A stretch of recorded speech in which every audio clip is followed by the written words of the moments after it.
അമ്മേ പരിശുദ്ധമേ ദൈവമാതാവേ കൃപാസനത്തിലൂടെ ഞങ്ങളുടെ ദേശത്തിനും അമ്മ മധ്യസ്ഥം തേടി തന്ന എല്ലാ അനുഗ്രഹങ്ങൾക്കും കൃപകൾക്കും ഞങ്ങളിപ്പോൾ ഹൃദയം നിറഞ്ഞ നന്ദി പറയുന്നു.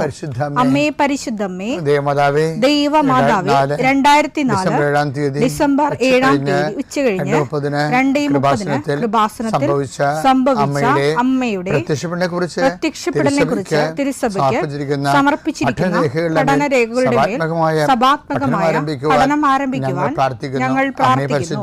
അമ്മേ പരിശുദ്ധമേ ഭൂസ്വർലോകങ്ങളുടെ രാജ്ഞിയായ അങ്ങേയ്ക്ക് ഭൗമ സംരക്ഷണത്തിനായി പ്രപഞ്ചപ്രകൃതിയെ തന്നെ തിരുസഭ പ്രതിഷ്ഠിക്കുവാൻ ഈ പ്രത്യക്ഷീകരണം വഴി ഇടയാക്കണമേ. പരിശുദ്ധമേ ജപമാല മാതാവേ സകല കൃപാസനം പ്രാർത്ഥനയോടും ചേർത്ത് ഞങ്ങളിപ്പോൾ പ്രാർത്ഥിക്കുന്ന ഈ കുടുംബത്തിന്റെ പ്രത്യേക നിയോഗം പറ മക്കളെ.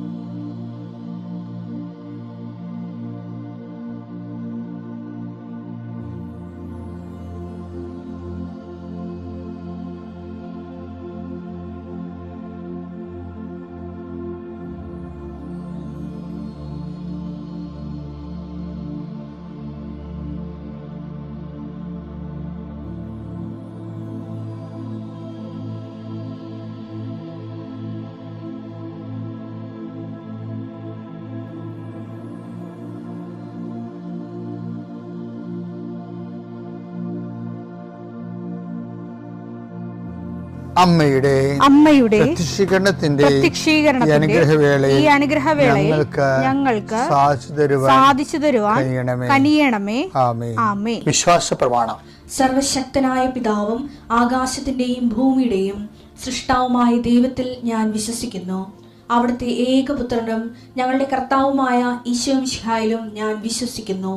ഈ പുത്രൻ പരിശുദ്ധാത്മാവിനാൽ ഗർഭസ്ഥനായി കന്യകാമറിയത്തിൽ നിന്ന് പിറന്ന് പൊന്തിയോസ് പീലാത്തോസിന്റെ കാലത്ത് പീഡകൾ സഹിച്ച് കുരിശിൽ തറയ്ക്കപ്പെട്ട് മരിച്ച് അടക്കപ്പെട്ട് പാതാളങ്ങളിൽ ഇറങ്ങി മരിച്ചവരുടെ ഇടയിൽ നിന്ന് 3-ാം നാൾ ഉയർത്ത് സ്വർഗത്തിലേക്ക് എഴുന്നള്ളി സർവശക്തിയുള്ള പിതാവായ ദൈവത്തിന്റെ വലതുഭാഗത്തിരിക്കുന്നു.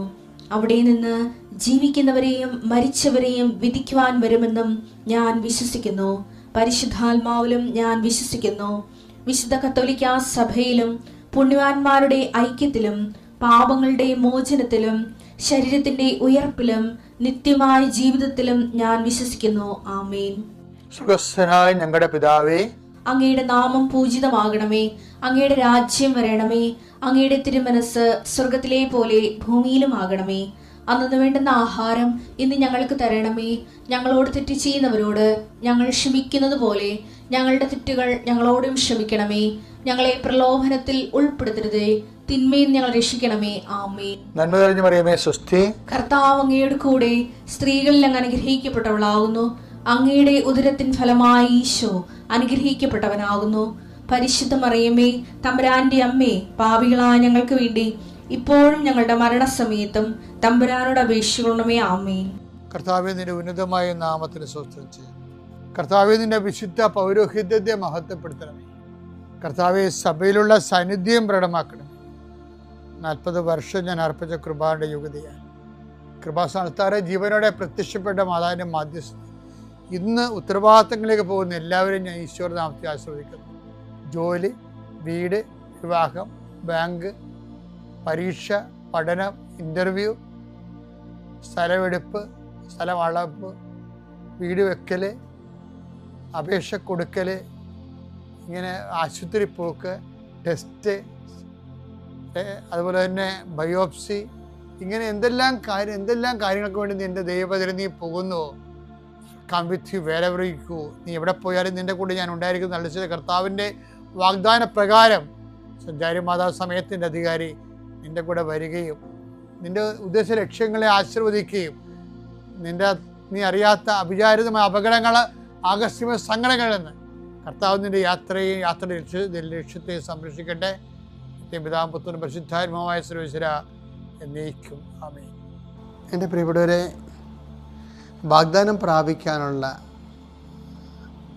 പ്രക്രിയയുടെ ഒന്നാം ഘട്ടമാണ് നമ്മൾ ഇന്നലെ കണ്ടത്. എന്താണത്? ചെങ്കടൽ കടക്കുക. രണ്ടാമത്തെ ഘട്ടം എന്ന് പറയുന്നത് എന്താ വെച്ചാൽ സീനായ് മരുഭൂമിയാണ്. സീനായ് മരുഭൂമിക്കും നമ്മുടെ ഈ നമ്മുടെ ഉടമ്പടിയിലും ഇപ്പം സീനായ് മരുഭൂമിയില്ലേ, മരുഭൂമികൾ പലപ്പോഴും പല മരുഭൂമികളും നമ്മളായിട്ട് ഉണ്ടാക്കുന്നതാണ്. മരുഭൂമികൾ വെച്ച് കഴിഞ്ഞാൽ മരുഭൂമി എന്ന് പറഞ്ഞാൽ എന്താണ്? നമുക്ക് നമ്മുടെ ലക്ഷ്യം ഇങ്ങനെ നീണ്ടു പോവുകയും നമ്മുടെ പ്രയാണം സ്ലോ ഡൗൺ ആക്കുകയും ചെയ്യുന്ന ഘടകങ്ങൾ, അതാണ് ഈ മരുഭൂമിയുടെ ഒരു പ്രത്യേകത. ലക്ഷ്യം നീണ്ടു പോകുന്നു. ലക്ഷ്യം നീളുക മാത്രമല്ല, നമ്മുടെ മുന്നേറ്റം സ്ലോ ഡൗൺ ആക്കും. അതിൻ്റെ ഒരു കാരണം, അതിൻ്റെ വരുന്ന വിഷയം, അതുകൊണ്ടല്ല ഈ മരുഭൂമി 40 വർഷമൊക്കെ അവരെടുക്കണില്ലേ.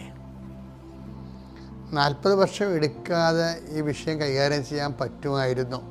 ബൈബിൾ ഇടയ്ക്കിടയ്ക്ക് ഇവന് ഓർപ്പിക്കും, നീ ബേസിക്കായിട്ട് അഹങ്കാരിയാണ്, അതുകൊണ്ട് നിന്നെ എളിമപ്പെടുത്തുക. ഈ യഹൂദനായതുകൊണ്ട് വലിയ ഇന്ത്യക്കാരെ വല്ല വേണമെങ്കിൽ 40 വർഷം എടുക്കത്തില്ല. ഇന്ത്യക്കാർ ഞാൻ ഈജിപ്തിൽ നിന്ന് ഇസ്രയേലിലോട്ട് പുറപ്പെട്ടു പോയ പാർട്ടി വല്ല ഇന്ത്യക്കാരനെ വല്ല വരുന്നതും കൊണ്ടുവരാം. അവന് 40 വർഷം എടുക്കത്തില്ല. കാരണം ഇന്ത്യക്കാരന് പൊതുവെ അഹങ്കാരം കുറവാണ്. ആവശ്യം വല്ലവരും എല്ലാം ഗെയിം അടിക്കുന്നല്ലാതെ ഈ ബ്ലഡിൽ അഹങ്കാരം ഇല്ല.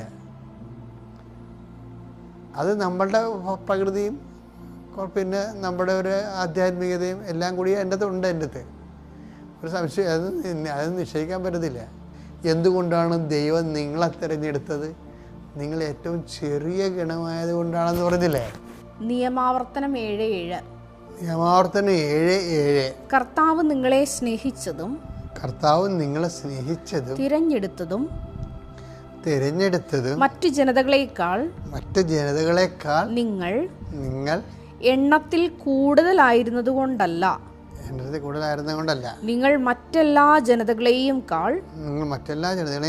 ചെറുതായിരുന്നു. പഴയ നിയമത്തിൻ്റെ നിരീക്ഷണത്തിൽ വന്നിട്ടുള്ള ഒരു കാര്യമാണ്. അത് മോസസാണ് എഴുതിയിരിക്കുന്ന കാരണമാണ് മോസസിന് ആ ഒരു രീതി ഒരു പെർസ്പെക്റ്റീവിൽ അത് ആ ഒരു ആംഗിളിൽ അത് അവതരിപ്പിക്കുന്നത്. മറ്റുള്ള ജനങ്ങളെക്കാൾ ഇവർ അഹങ്കാരികളായിരുന്നു. അതാണ് ഒരു കാര്യം. അതാണ് ഈ ജനതയെ ലോകത്തിലുള്ള എല്ലാ ജനതകളെക്കാളും അഹങ്കാരത്തിൽ കൂടുതലുള്ള ഒരു വർഗം. അതുകൊണ്ടാണ് ഇവരിൽ പ്രവർത്തിച്ച് വിജയിച്ച ബാക്കിയുള്ളവർക്കെല്ലാം ആപ്ലിക്കബിൾ ആവും. ഈ മരുഭൂമിയിൽ ഒന്നാമത്തെ മെസ്സേജ് എന്ന് പറയുന്നത് നിയമാവർത്തനം 2 എടുത്തേ. നിങ്ങളുടെ ദൈവമായ കർത്താവ് നിങ്ങളെ എളിമപ്പെടുത്താനും തന്റെ കൽപ്പനകൾ അനുസരിക്കുമോ ഇല്ലയോ എന്നറിയാൻ നിങ്ങളെ പരീക്ഷിച്ച് നിങ്ങളുടെ ഹൃദയ വിചാരങ്ങൾ മനസ്സിലാക്കാനും വേണ്ടി ഈ 40 സംവത്സരം മരുഭൂമിയിലൂടെ നിങ്ങളെ നയിച്ച വഴിയെല്ലാം നിങ്ങൾ ഓർക്കണം. അപ്പോൾ ഈ എളിമപ്പെടുത്തുക എന്നുള്ളതായിരുന്നു. അതാണ് ഞാൻ അഹങ്കാരം എന്ന് പറഞ്ഞത്. അപ്പോൾ ഈ നമ്മളെ ഉടമ്പടിയിൽ എല്ലാ വാഗ്ദാനം പ്രാപിക്കുമ്പോൾ, ഉടമ്പടി ഉപയോഗിക്കുമ്പോൾ അതിൻ്റെ ഒന്നാം ഘട്ടം ഇന്നലെ നമ്മൾ കണ്ടു. എന്താണ്? പാപം അതായത് പാപം കഴുകിക്കളയണം. പാപകരമായ ലൈഫ്, സംസാരം, ചെയ്തികൾ എല്ലാത്തിൽ നിന്നും ഗുഡ് ബൈ പറയണം. വാഗ്ദാനം പ്രാപിക്കാനുള്ള രണ്ടാം ഘട്ടം എന്താ? ഈ മരുഭൂമിയാണ്. എന്തിനാണത്? എളിമപ്പെടുത്താനാണ്. മരുഭൂമിയിൽ നമുക്കൊരു ഒരു വിഷയം, നമ്മുടെ മുന്നേറ്റം സ്ലോ ഡൗൺ ആവുകയും നമുക്ക് നടന്നു തീർക്കാനുള്ള ഇടങ്ങൾ നീണ്ടുപോവുകയും ചെയ്യുമ്പോൾ മരുഭൂമിയാവും. എപ്പോഴാണ് മരുഭൂമി ഉദയം ചെയ്യണമെന്ന് ചോദിച്ചു കഴിഞ്ഞാൽ, നമ്മൾക്ക്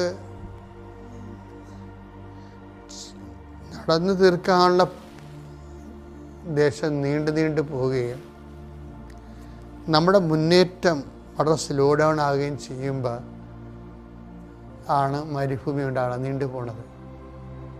അപ്പോഴെന്താ ചെയ്യേണ്ടത്? എളിമപ്പെടണം. എന്തിനാ എളിമപ്പെടണമെന്നറിയാവോ? ചിലർക്കൊക്കെ അവർക്ക് മറ്റുള്ളവർ അടിച്ചേൽപ്പിച്ച ലക്ഷ്യങ്ങൾ തലേക്കൊള്ളും. മറ്റുള്ളവർ അടിച്ചേൽപ്പിച്ച ലക്ഷ്യങ്ങൾ, ആ ലക്ഷ്യങ്ങൾക്ക് വേണ്ടി ആരാണ് നിന്നെ, ഞാൻ ചിലപ്പോൾ സമയത്ത് ചോദിക്കുവേ, എന്നോട് ഈ ആൾക്കാരിനെ കാണാൻ വരുമ്പോൾ ഞാൻ ചോദിക്കും, ചിലർ എന്നോട് പറയത്തില്ലേ, അച്ഛാ സ്ഥലം വിൽക്കണമെന്ന് പറയും, വീടും സ്ഥലം വിൽക്കണമെന്ന് പറയും. അപ്പം ഞാൻ ഉടനെ അവരോട് ചോദിക്കുവേ, ഈ ആശയം ആരാണ് ആദ്യം പറഞ്ഞതെന്ന് ചോദിക്കും. അത് ഞാൻ തന്നെയാണ് പറഞ്ഞത്. നീ ഇങ്ങനെ സ്ഥലവും വീടും വിൽക്കാൻ വേണ്ടി കൃപാസനത്തിൽ വന്ന കാര്യം ആർക്കൊക്കെ അറിയാം? അതെനിക്ക് അറിയാൻ പാടില്ല. അവൾക്ക് അത് വിറ്റ് തൊലച്ച് അവൾക്ക് കിട്ടിയ കാശം മേടിച്ചുകൊണ്ട് വിദ്യാഭ്യാസത്തിന് പോയി അവിടെ കണ്ട ആമ്പിള്ളേരോട് ഇവയ്ക്ക് പറഞ്ഞു വെച്ചേക്കുന്ന ചെറുക്കനോട് ലൈനടിച്ച് അവളവിടെ കാര്യം മാത്രമേ ഉള്ളൂ. വേറെ ആരുടെ പ്രശ്നം, ആരും തൂങ്ങിയാലും ഒരു പ്രശ്നമില്ല. അപ്പോൾ വീട്ടുകാർ പോലും അറിയാതെ തന്നെ വീട് സ്ഥലം വിൽക്കാൻ വേണ്ടി ഉടമ്പടി എടുത്തിരിക്കണേ. ഈ ആശയം എവിടുന്ന് കിട്ടി? അതെല്ലാം സ്വയംകൃത ചരിത്രമാണ്. സ്വയംകൃതം. ഈ സ്വയംകൃത നിയോഗക്കാരാണ് മരുഭൂമിയിലൂടെ കടന്നു പോണ പലപ്പോഴും. ഈ ആശയത്തിൻ്റെ അന്തസത്ത എങ്ങനെയാണ് അത് ഉരുത്തിരിഞ്ഞത്? അതിൻ്റെ ലക്ഷ്യം എന്താണ്? ആർക്കാണ് ഇതിൻ്റെ ബെനഫിറ്റ്സ്? ആരാണ് ഇതിൻ്റെ ബെനഫിഷ്യറി? ബെനഫിഷ്യറി. ഇതിൻ്റെ ബെനഫിഷ്യറി വേറെ ആരെങ്കിലും ഉണ്ടോ? വേറെ ആർക്കും അവകാശപ്പെട്ടതോ? ഞാൻ ഇങ്ങനെ 100,000 ചോദ്യങ്ങൾ എൻ്റെ മനസ്സിൽ വരും. അപ്പം ഞാൻ അവരോട് ചോദിക്കും, അത് കാര്യം എന്താണ്? ഇത് നടക്കത്തില്ലെന്ന് എനിക്കറിയാം. പിന്നെ ഇങ്ങനെ ഉടമ്പടി പുതുക്കി പോകാനേ പറ്റത്തുള്ളൂ. നടക്കാത്ത ലക്ഷ്യങ്ങൾ വെക്കുമ്പോൾ എന്ന് വെച്ച് കഴിഞ്ഞാൽ മറ്റുള്ളവരുടെ പള്ളക്കടിക്കണ, മറ്റുള്ളവരെ ചതിക്കുഴിപ്പെടുത്തണ ഒരു സാധനം ദൈവം അംഗീകരിക്കത്തില്ല. അപ്പം മരുഭൂമി ആരുണ്ടാക്കണതാണ്? നമ്മളുണ്ടാക്കണ. അതേ ഞാൻ പറഞ്ഞത്. അതിനെന്താ മാർഗം? ആ ലക്ഷ്യത്തിൽ നിന്ന് നേരെ യൂട്ടേൺ എടുക്കുക. അതിന് എളിമ വേണം. നമ്മൾ മുന്നോട്ട് പോയ ഒരു സാധനമില്ലേ, അതിൽ നിന്ന് നമ്മൾ ഒരു നിമിഷം പിന്നാക്കം പോകണം. പിന്നാക്കം പോകുമ്പോൾ എന്തുപറ്റും? അതിനാണ് എളിമപ്പെടുന്നത് പറയണത്. നമ്മൾ എടുത്ത കടുത്ത നിലപാടുകളെ, അത് നമ്മുടെ അഹങ്കാരത്തിന് സൂപ്പ് കഴിക്കണ പോലെയുള്ള ഗുണമാണ് ഉണ്ടാക്കിയിരിക്കണത്. അതിൽ നിന്ന് നമ്മൾ യൂട്ടേൺ എടുക്കുന്നത്. യൂട്ടേൺ എടുക്കുമ്പോൾ ചോദിക്കരുത് നമ്മൾ അയ്യോ തെറ്റിപ്പോയെന്ന് പറയാനോ മറ്റുള്ള അറിയാനോ നമുക്ക് താല്പര്യമില്ല. അപ്പോൾ എന്താണ്? നമുക്ക് അഹങ്കാരം ഉള്ളതുകൊണ്ടാണ്. പക്ഷേ സമ്മതിച്ചുകൊണ്ട് നമ്മൾ പിന്നോട്ട് മാറിയ അതിനെ എളിമപ്പെടുന്നു പറയും. മരുഭൂമിയിലൂടെ ആ മരുഭൂമി നീണ്ടുപോകുമ്പോൾ ഓർക്കണം, ലക്ഷ്യം ചെയ്യും. പരിശുദ്ധ ദേവമാതാവിന് സ്തുതിയായിരിക്കട്ടെ. എൻ്റെ പേര് ആർദ്ര. ഞാൻ എറണാകുളം ജില്ലയിലെ പിറവം എന്ന സ്ഥലത്തു നിന്ന് വരുന്നു. പ്രത്യക്ഷീകരണത്തിൻ്റെ സാക്ഷിയായി എന്നെ ഉയർത്തി ഇവിടെ നിന്ന് എന്നെ സാക്ഷ്യം പറയാൻ എനിക്ക് അനുഗ്രഹം ലഭിച്ചതിന് പരിശുദ്ധ ദേവമാതാവിനും തിരുക്കുമാരനും കോടാനുകോടി നന്ദി. ഞാൻ ആദ്യമായി ഉടമ്പടി എടുത്തത് ഏപ്രിൽ 4, 2023 അന്ന് ആ ടൈമിൽ ഞാൻ BSc നഴ്സിംഗ് പഠിച്ചുകൊണ്ടിരിക്കുക. ഫസ്റ്റ് ഇയർ കഴിഞ്ഞ് എക്സാം ടൈമിലായിരുന്നു ഞാൻ ആദ്യമായിട്ട് ഉടമ്പടി എടുത്തത്. ആദ്യമായിട്ട് ഉടമ്പടി എടുത്തപ്പോൾ തന്നെ ഒരു വീക്ക് കഴിഞ്ഞപ്പോൾ എനിക്ക് ഫസ്റ്റ് ഇയർ എക്സാം റിസൾട്ട് വന്നു. ഉടമ്പടി എടുത്തെങ്കിലും ഞാൻ കറക്റ്റായിട്ട് പാലിക്കണില്ലായിരുന്നു. ജസ്റ്റ് ഉടമ്പടിയിലായിരിക്കുമെന്ന് മാത്രമേ എൻ്റെ മൈൻഡിലുണ്ടായിരുന്നുള്ളൂ. വിശ്വാസം ഉണ്ടായിരുന്നു നന്നായിട്ട്. എല്ലാ നിയോഗം സാധിച്ചു കിട്ടുമെന്നും എനിക്ക് വിശ്വാസം ഉണ്ടായിരുന്നു. പക്ഷെ എന്നാലും ഒരു പ്രാർത്ഥനയും 5:30 എണീക്കലും വൈകുന്നേരത്തെ സന്ധ്യാപ്രാർത്ഥനയും ഒന്നും ഞാൻ ചൊല്ലണില്ലായിരുന്നു. അങ്ങനെ ഒരാഴ്ച കഴിഞ്ഞ് റിസൾട്ട് വന്നപ്പോഴത്തേക്കും ഞാൻ എല്ലാ സബ്ജക്റ്റിനും തോറ്റുപോയി. കുറച്ച് കഴിഞ്ഞപ്പോഴത്തേക്കും 2 മാസം കഴിഞ്ഞപ്പോൾ എനിക്ക് സപ്ലി എക്സാം വന്നു. സപ്ലി എക്സാം വന്നപ്പോഴത്തേക്കും ഞാൻ പ്രാർത്ഥന ചൊല്ലി, ഞാൻ രാവിലെ 5:30 എണീക്കും, വൈകുന്നേരത്തെ പ്രാർത്ഥന ചൊല്ലും, കൊന്ത ചൊല്ലും. ഞാൻ ഒരു ഹിന്ദുവാണ്, എന്നാലും ഞാൻ പള്ളിയിൽ പോയി കുർബാന കൂടും, ദൈവത്തിനെ പറ്റി എല്ലായിടത്തും പറയും. പക്ഷെ എന്നാലും അപ്പോഴത്തേക്കും എൻ്റെ മനസ്സിലുള്ളൊരു വിശ്വാസം പോയി. ഇവിടെ എൻ്റെ മനസ്സിൽ വരുക കൃപാസനം തട്ടിപ്പാണ്, ജോസഫ് അച്ഛൻ ഇങ്ങനെ വെറുതെ ഈ സാക്ഷ്യം ആൾക്കാർ വെറുതെ വന്ന് പറയണതാണെന്ന് എൻ്റെ മനസ്സിൽ പറയാം. എന്നാലും ഞാൻ ഉടമ്പടി ആയിരിക്കുമ്പോഴാണ് എനിക്ക് അങ്ങനെയൊക്കെ തോന്നണത്. അപ്പോൾ ഞാനൊരു ദിവസം ഉറങ്ങിയപ്പോഴത്തേക്കും എൻ്റെ സ്വപ്നത്തിൽ മാതാവ് ജോസഫ് അച്ഛനും വന്നു. അതങ്ങനെയൊന്നുമല്ല, ശരിക്കും ഇവിടെ പ്രത്യക്ഷീകരണം നടന്ന സ്ഥലമാണെന്ന് പറഞ്ഞു. എന്നാലും എൻ്റെ മനസ്സിൽ അതൊരു വിശ്വാസം വന്നില്ല. എന്നിട്ട് ഞാൻ വിശ്വസിക്കാണ്ടിരുന്നപ്പോഴത്തേക്കും ആ ഫസ്റ്റ് ഇയറിൻ്റെ സപ്ലി എക്സാം വന്നപ്പോൾ ഞാൻ വീണ്ടും തോറ്റുപോയി. സെക്കൻഡ് ഇയർ വന്ന് ഞാൻ ഉടമ്പടി പുതുക്കും, ഉടമ്പടിയിലായിരിക്കും, നന്നായിട്ട് പ്രാർത്ഥിക്കും, നന്നായിട്ട് വിശ്വാസത്താൽ ഇരുന്നിട്ട് ഞാൻ വീണ്ടും തോറ്റുപോയി. ജയെന്ന് പറഞ്ഞൊരു സംഭവമേ എൻ്റെ ജീവിതത്തിലില്ലായിരുന്നു. എനിക്ക് എപ്പോഴും എക്സാം റിസൾട്ട് നോക്കുമ്പോഴാണേലും അടിയിൽ ഫെയിൽ എന്ന് മാത്രമേ കണ്ടുകൊണ്ടിരുന്നുള്ളൂ. എന്നിട്ട് സെക്കൻഡ് ഇയർ എത്തിയപ്പോഴത്തേക്കും ഞാൻ ജോസഫ് അച്ഛനെ കണ്ടിട്ട് ഞാൻ സപ്ലി എക്സാം എഴുതാൻ പോയി. പിന്നെ ഞാൻ നന്നായിട്ട് പ്രാർത്ഥിച്ച്, ഞാൻ പരീക്ഷ ജയിക്കണം എന്ന് പറഞ്ഞ് പ്രാർത്ഥിച്ചില്ല. ദൈവമേ ഈശോയെ മാതാവിൻ്റെ ഹിതം എന്താണാവോ അതെൻ്റെ ജീവിതത്തിൽ നടന്നാൽ മതി, എന്താണേലും എനിക്ക് താങ്ങാനുള്ളൊരു കരുത്ത് ദൈവവും മാതാവും എനിക്ക് തരണം എന്ന് പറഞ്ഞു. ഞാൻ എന്നിട്ട് അങ്ങനെ ഇരുന്നപ്പോഴത്തേക്കും സെക്കൻഡ് ഇയർ സപ്ലി എക്സാമിൽ എനിക്ക് ഫസ്റ്റ് ഇയർ സെക്കൻഡ് ഇയർ ഒരുമിച്ച് കിട്ടിയപ്പോഴത്തേക്കും അത് കിട്ടിയപ്പോൾ എനിക്കുള്ളിലൊരു അഹങ്കാരം പോലെ വന്നു. എനിക്കിനി കിട്ടിയില്ല, എനിക്കിനി തേർഡ് ഇയർ സിമ്പിളായിട്ട് കിട്ടുമെന്ന് പറഞ്ഞ്. പക്ഷേ തേർഡ് ഇയർ ഞാൻ പഠിപ്പിച്ചു കൊടുത്ത കൊച്ചിന് വരെ ഫസ്റ്റ് ക്ലാസ് കിട്ടി, പാസ്സായി. എന്നിട്ട് എനിക്ക് കിട്ടിയില്ല. എനിക്കൊരു സബ്ജക്റ്റ് ചൈൽഡ് എന്ന് പറഞ്ഞൊരു സബ്ജക്റ്റ് പോയി. അത് കഴിഞ്ഞ് തേർഡ് ഇയറിൻ്റെ സപ്ലി എക്സാമിന് എഴുതിയെടുത്തില്ലേ, പെട്ടെന്ന് തന്നെ ഇയർ ബാക്ക് ആവും, ഫോർത്ത് ഇയർ എഴുതാൻ പറ്റാണ്ടാകും. അങ്ങനെ ഫോർത്ത് ഇയർ എഴുതാൻ പറ്റാണ്ടായ 1 വർഷം വീട്ടിൽ നിൽക്കണം, പരീക്ഷ ഒന്നും എഴുതാണ്ട്. എൻ്റെ കൂടെ പഠിച്ചവരുടെ കൂടെ പോലും പരീക്ഷ എഴുതാണ്ട് വന്നു. അങ്ങനെ പരീക്ഷ എഴുതാൻ പറ്റാണ്ട് ഇരിക്കും. അങ്ങനെ വന്നപ്പോൾ തേർഡ് ഇയർ സപ്ലിക്ക് മുന്നേ ഞാൻ ഇവിടെ വന്ന് ഒന്നോടെ ഉടമ്പടി പുതുക്കിയപ്പോൾ ഞാൻ എപ്പോഴും ധ്യാനം എന്ന് വെച്ചാൽ ഈ 2 മണിക്കൂറത്തെ ധ്യാനമാണ്. 15 മിനിറ്റ് കഴിയുമ്പോൾ ഇനി ബാക്കി എത്ര മിനിറ്റ് ഉണ്ടെന്ന് പോസ്റ്റ് ആംപ്ലേ ആയിരുന്നു എപ്പോഴും. അങ്ങനെ തേർഡ് ഇയർ എക്സാം കഴിഞ്ഞപ്പോഴത്തേക്കും ഞാൻ പെട്ടെന്ന് എനിക്ക് ധ്യാനത്തിൻ്റെ എന്തേലും ഒരു വചനം മനസ്സിലായില്ല. പെട്ടെന്ന് തന്നെ ഞാൻ ധ്യാനം ബാക്ക് അടിച്ച് അതെന്താ വചനം പറഞ്ഞതെന്ന് ഒരു ബുക്കിലോട്ട് എഴുതിയെടുക്കും.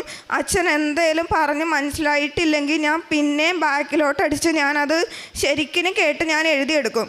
അങ്ങനെ വന്നപ്പോൾ എന്നിട്ട് ഇവിടെ വന്നപ്പോൾ അച്ഛൻ ഒരു തവണ പറഞ്ഞിട്ടുണ്ട്, നിങ്ങളുടെ ആഗ്രഹങ്ങൾ നിങ്ങളുടെ നിയോഗം സാധിക്കാനല്ല, നിങ്ങളുടെ സ്വഭാവ വിശുദ്ധി, ജീവിത വിശുദ്ധി അതിനൊക്കെ എടുക്കാൻ പറഞ്ഞു. അങ്ങനെ വന്നപ്പോൾ എന്നാൽ പോട്ടെ, എൻ്റെ ആവശ്യങ്ങളിലേക്കാൾ കൂടുതലും മറ്റുള്ളവരുടെ ആവശ്യങ്ങൾക്ക് ഞാൻ പ്രയോറിറ്റി കൊടുത്ത് അങ്ങനെ വന്നപ്പോൾ ഞാൻ തേർഡ് ഇയർ ഞാൻ പഠിക്കണുണ്ടെങ്കിലും ഞാൻ ഫുള്ള് മാതാവിലായിരുന്നു ഞാൻ വിശ്വാസം അർപ്പിച്ചേക്കണത്. മാതാവ് തരുമെന്നുള്ളൊരു വിശ്വാസം എൻ്റെ മനസ്സിൽ ശരിക്കും 100% മാതാവ് തരുമെന്ന് പറഞ്ഞ് വന്നു. എന്നിട്ട് റിസൾട്ട് നോക്കിയപ്പോൾ തേർഡ് ഇയർ പാസ്സായി. എനിക്ക് ഒരു ഇയർ ബാക്ക് പോലും വന്നില്ല. അങ്ങനെ ഫോർത്ത് ഇയർ പഠിച്ചുകൊണ്ടിരുന്നപ്പോഴത്തേക്കും ഞാൻ എപ്പോഴും സമ്പൂർണ്ണ ജപമാല ചൊല്ലി. എനിക്ക് പ്രാർത്ഥിച്ചിട്ട് മതിയാവണില്ല. പ്രാർത്ഥനയുണ്ട്, ഒരു സൈഡിൽ പഠിത്തമുണ്ട്, പക്ഷേ എക്സാം ഞാൻ എഴുതിയാൽ കിട്ടത്തില്ല, മാതാവ് എഴുതിയാലാണ് കിട്ടുള്ളൂ. എന്നിട്ട് ഞാൻ എപ്പോഴും ഇങ്ങനെ പ്രാർത്ഥിച്ച് വന്ന് പിന്നെ ഞാൻ റിസൾട്ട് വരാൻ ഒരാഴ്ച മുന്നേ ഞാൻ നേർന്നു, ദൈവമേ റിസൾട്ട് പാസ്സായ പിറ്റേ ദിവസം തന്നെ വന്ന് ഞാൻ ഇവിടെ നിന്ന് സാക്ഷ്യം പറഞ്ഞോളാമെന്ന് പറഞ്ഞു. അങ്ങനെ റിസൾട്ട് വന്ന് എനിക്ക് ഫസ്റ്റ് ക്ലാസ് കിട്ടി. ഫോർത്ത് ഇയറിൽ ഞാൻ പാസ്സായിട്ട് ഞാൻ ഇങ്ങോട്ട് വന്നില്ല. എനിക്ക് സാക്ഷ്യം പറയാൻ വേണ്ടി എനിക്ക് സമയം കിട്ടണില്ല. അത് റിസൾട്ട് വന്ന് ഒരാഴ്ച കഴിഞ്ഞ് എനിക്ക് ഒന്നോടെ ഉടമ്പടി പുതുക്കണമായിരുന്നു. അപ്പോൾ ഉടമ്പടി പുതുക്കുമ്പോൾ തന്നെ എനിക്ക് വന്ന് സാക്ഷ്യം പറയാലോ എന്ന് ഞാൻ ആലോചിച്ചു. പക്ഷേ ഞാൻ പിറ്റേ ദിവസം തന്നെ പറയാമെന്ന് പറഞ്ഞ് എൻ്റെ മാതാവിന് ഞാൻ പ്രോമിസ് കൊടുത്തിട്ടുണ്ടായിരുന്നു. അത് മാതാവിന് ഭയങ്കരമായിട്ട് എന്താ പറ്റിയെന്ന് അറിയാൻ മേല. ഞാൻ എന്നിട്ട് കർണാടക രജിസ്ട്രേഷൻ ചെയ്തു. കർണാടക രജിസ്ട്രേഷൻ ചെയ്തപ്പോഴത്തേക്കും എനിക്കത് ഞാൻ കഴിഞ്ഞ് ചെയ്തവരുടെ പിള്ളേരുടെ രജിസ്ട്രേഷൻ അപ്രൂവ്ഡായി, എൻ്റെ മാത്രം ആവണില്ല. എല്ലാവരും ഗ്രൂപ്പിൽ വന്ന് പറഞ്ഞു, എടി എൻ്റെ ആയി, അവരുടെ ആയി എന്നൊക്കെ പറഞ്ഞ് ഇങ്ങനെ ഗ്രൂപ്പിൽ വന്നുകൊണ്ട് പറഞ്ഞുകൊണ്ടിരിക്കുക. എന്നിട്ട് ഒരു ദിവസം എനിക്ക് സ്വപ്നത്തിൽ ജോസഫ് അച്ഛൻ വന്ന് പറഞ്ഞു, നീ വന്ന് സാക്ഷ്യം പറയുക, അപ്പം നിനക്ക് കർണാടക രജിസ്ട്രേഷൻ കിട്ടുമെന്ന് പറഞ്ഞു. അപ്പോൾ അമ്മേനെ ഞാൻ കുറേ നിർബന്ധിച്ച് ഞാൻ കൊണ്ടുവന്നു. അമ്മ എനിക്ക് സാക്ഷ്യം പറയണമെന്ന് പറഞ്ഞ് ഞാനിവിടെ കൊണ്ടുവന്നപ്പോഴത്തേക്കും എനിക്ക് അന്ന് ഞാൻ ഉടമ്പടി പുതുക്കിയിട്ട് ഞാൻ സാക്ഷ്യം എഴുതി കൊടുത്തു. സാക്ഷ്യം എഴുതി കൊടുത്തപ്പോഴത്തേക്കും ഇവിടുത്തെ സിസ്റ്റർ പറഞ്ഞു, എനിക്ക് ജോലി കിട്ടിയിട്ട് വന്ന് സാക്ഷ്യം പറഞ്ഞാൽ മതിയെന്ന്. അങ്ങനെ അപ്പോൾ എനിക്ക് ഭയങ്കര സങ്കടമായത്. ജോസഫ് അച്ഛൻ എൻ്റെ സ്വപ്നത്തിൽ വന്നിട്ട് പറഞ്ഞതല്ലേ, എന്നിട്ടും എനിക്കിവിടെ ജോലി കിട്ടിയിട്ട് വന്ന് പറയാൻ, ജോലി കിട്ടാൻ ഇനി ഓഗസ്റ്റ് സെപ്റ്റംബർ ആകുമല്ലോ, അത്രയും മാസം ഞാൻ സാക്ഷ്യം പറയാൻ വേണ്ടി വെയിറ്റ് ചെയ്യണമല്ലോ എന്ന് ആലോചിച്ച് ഞാൻ പിന്നെ തിരിച്ച് വീട്ടിൽ പോയി. ഞാൻ ഉടമ്പടി ക്ലാസ്സിൽ ഇരിക്കുമ്പോഴൊക്കെ ഞാൻ ഫോണിൽ ഈ സൈറ്റ് എടുത്ത് നോക്കും, എനിക്ക് അപ്രൂവ്ഡ് ആയോ, രജിസ്ട്രേഷൻ നമ്പർ വന്നോന്ന്.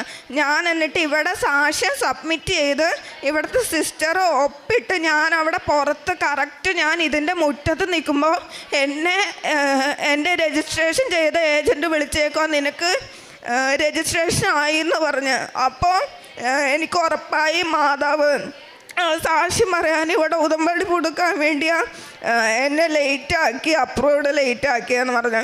എന്നിട്ട് അങ്ങനെ വന്നപ്പോഴത്തേക്കും എന്നെ 28-ാം തീയതി രാജഗിരി ഹോസ്പിറ്റലിൽ നിന്ന് വിളിച്ചു. പറഞ്ഞു 30-ാം തീയതി ഇൻ്റർവ്യൂ ഉണ്ട്, നീ വന്ന് അറ്റൻഡ് ചെയ്യാൻ പറഞ്ഞു. അപ്പോൾ അത്രയും വലിയൊരു ഹോസ്പിറ്റലിൽ കയറണമെന്ന് ഞാൻ എൻ്റെ മനസ്സിൽ പോലും ആലോചിച്ചില്ലായിരുന്നു. അങ്ങനെ വന്നപ്പോഴത്തേക്കും 30-ാം തീയതി ഞാൻ പിന്നെ കിട്ടില്ല എന്ന് ഓർത്ത് തന്നെ ഞാൻ പോയപ്പോഴത്തേക്കും അവിടെ കുറേ കേരളത്തിൽ നിന്ന് പഠിച്ചവരും എന്നൊക്കെ കുറേ ക്വാളിഫിക്കേഷൻ ഉള്ളവരാണ്. ഞാനവിടെ 0 മെറിറ്റ് ആയിട്ടിരിക്കുക. ഒരു 10-45 പിള്ളേർ ഞങ്ങളുടെ കൂടെ ഇൻ്റർവ്യൂവിനുണ്ടായിരുന്നു. അങ്ങനെ എൻ്റെ ആദ്യത്തെ 3-ാമത്തെ ഇൻ്റർവ്യൂ ആയിരുന്നു. ഓരോ പിള്ളേർ കഴിയുമ്പോഴത്തേക്കും അവർ ഔട്ടായി പോയിക്കൊണ്ടിരിക്കുക. ഞാനൊരു റൂമിൽ തന്നെ ഇരിക്കുക. റൂമിൽ തന്നെ ഇരുന്നപ്പോഴത്തേക്കും പെട്ടെന്ന് എനിക്ക് കിട്ടൂലെന്ന് 100% ഉറപ്പായി. പിന്നെ മാതാവ് കൂടെ ഉണ്ടല്ലോ, മാതാവ് എന്താ തന്നെ നല്ലതാണേലും ചീത്തയാണേലും ഞാനത് അക്സെപ്റ്റ് ചെയ്യും. ഇവിടെ കിട്ടിയില്ലേ വേറെ നല്ല സ്ഥലത്ത് കിട്ടുമെന്ന് എനിക്ക് ഉറപ്പായിരുന്നു. അങ്ങനെ വന്നപ്പോഴത്തേക്കും എന്നിട്ട് പെട്ടെന്ന് അവിടെ ഇച്ചിരി എൻ്റെ ബാഗിലിരുന്ന ഉപ്പെടുത്ത് ഞാൻ എൻ്റെ കസേരയുടെ സൈഡിലിട്ടു. അപ്പോഴും എനിക്ക് ഈ ഇൻ്റർവ്യൂ പാസ്സാവില്ലെന്ന് തന്നെ ഉറപ്പായിരുന്നു.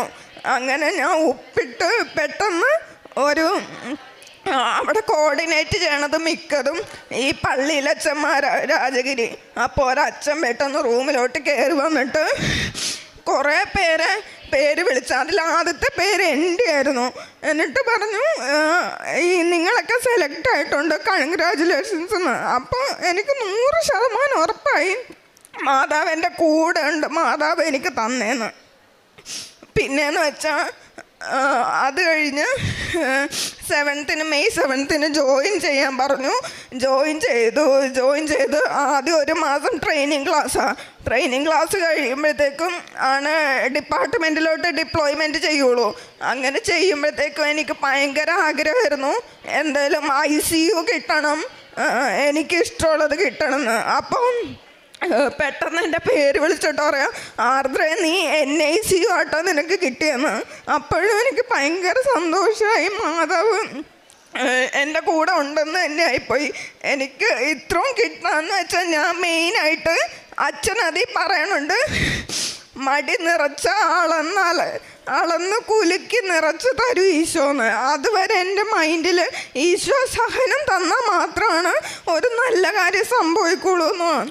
അപ്പം അത് പറഞ്ഞപ്പോൾ തൊട്ട് എനിക്ക് എൻ്റെ മനസ്സിൽ എൻ്റെ ജീവിതത്തിൽ അങ്ങനെ തന്നെ വേണം, എനിക്ക് അളന്ന് നിറച്ച് കുലുക്കി തന്നെ എനിക്ക് അനുഗ്രഹം വേണം എന്ന് പറഞ്ഞ് ഞാൻ പ്രാർത്ഥിച്ച് എന്നേക്കാൾ കൂടുതൽ ഞാൻ മറ്റുള്ളവർക്ക് കിട്ടണം, മറ്റുള്ളവർ നന്നാവണം എന്ന് പ്രാർത്ഥിച്ച് എൻ്റെ ജീവിതത്തിൽ ഒരിക്കലും ഒരു കുശുമ്പോ അഹങ്കാരോ അസൂയോ ആരോടും തോന്നിക്കരുത്. ഞാൻ എപ്പോഴും ജീവിതത്തിൽ വിശുദ്ധിയിലിരിക്കണം എന്ന് പറഞ്ഞാണ് ഞാൻ പ്രാർത്ഥിച്ചത്. സ്വഭാവ വിശുദ്ധിയാണേലും ജീവിത വിശുദ്ധിയാണേലും. പിന്നെ ആദ്യമായിട്ട് ഉടമ്പടി എടുത്തതിൻ്റെ ഫസ്റ്റ് നിയോഗമായിരുന്നു എനിക്ക് ആരോഗ്യക്കുറവ്.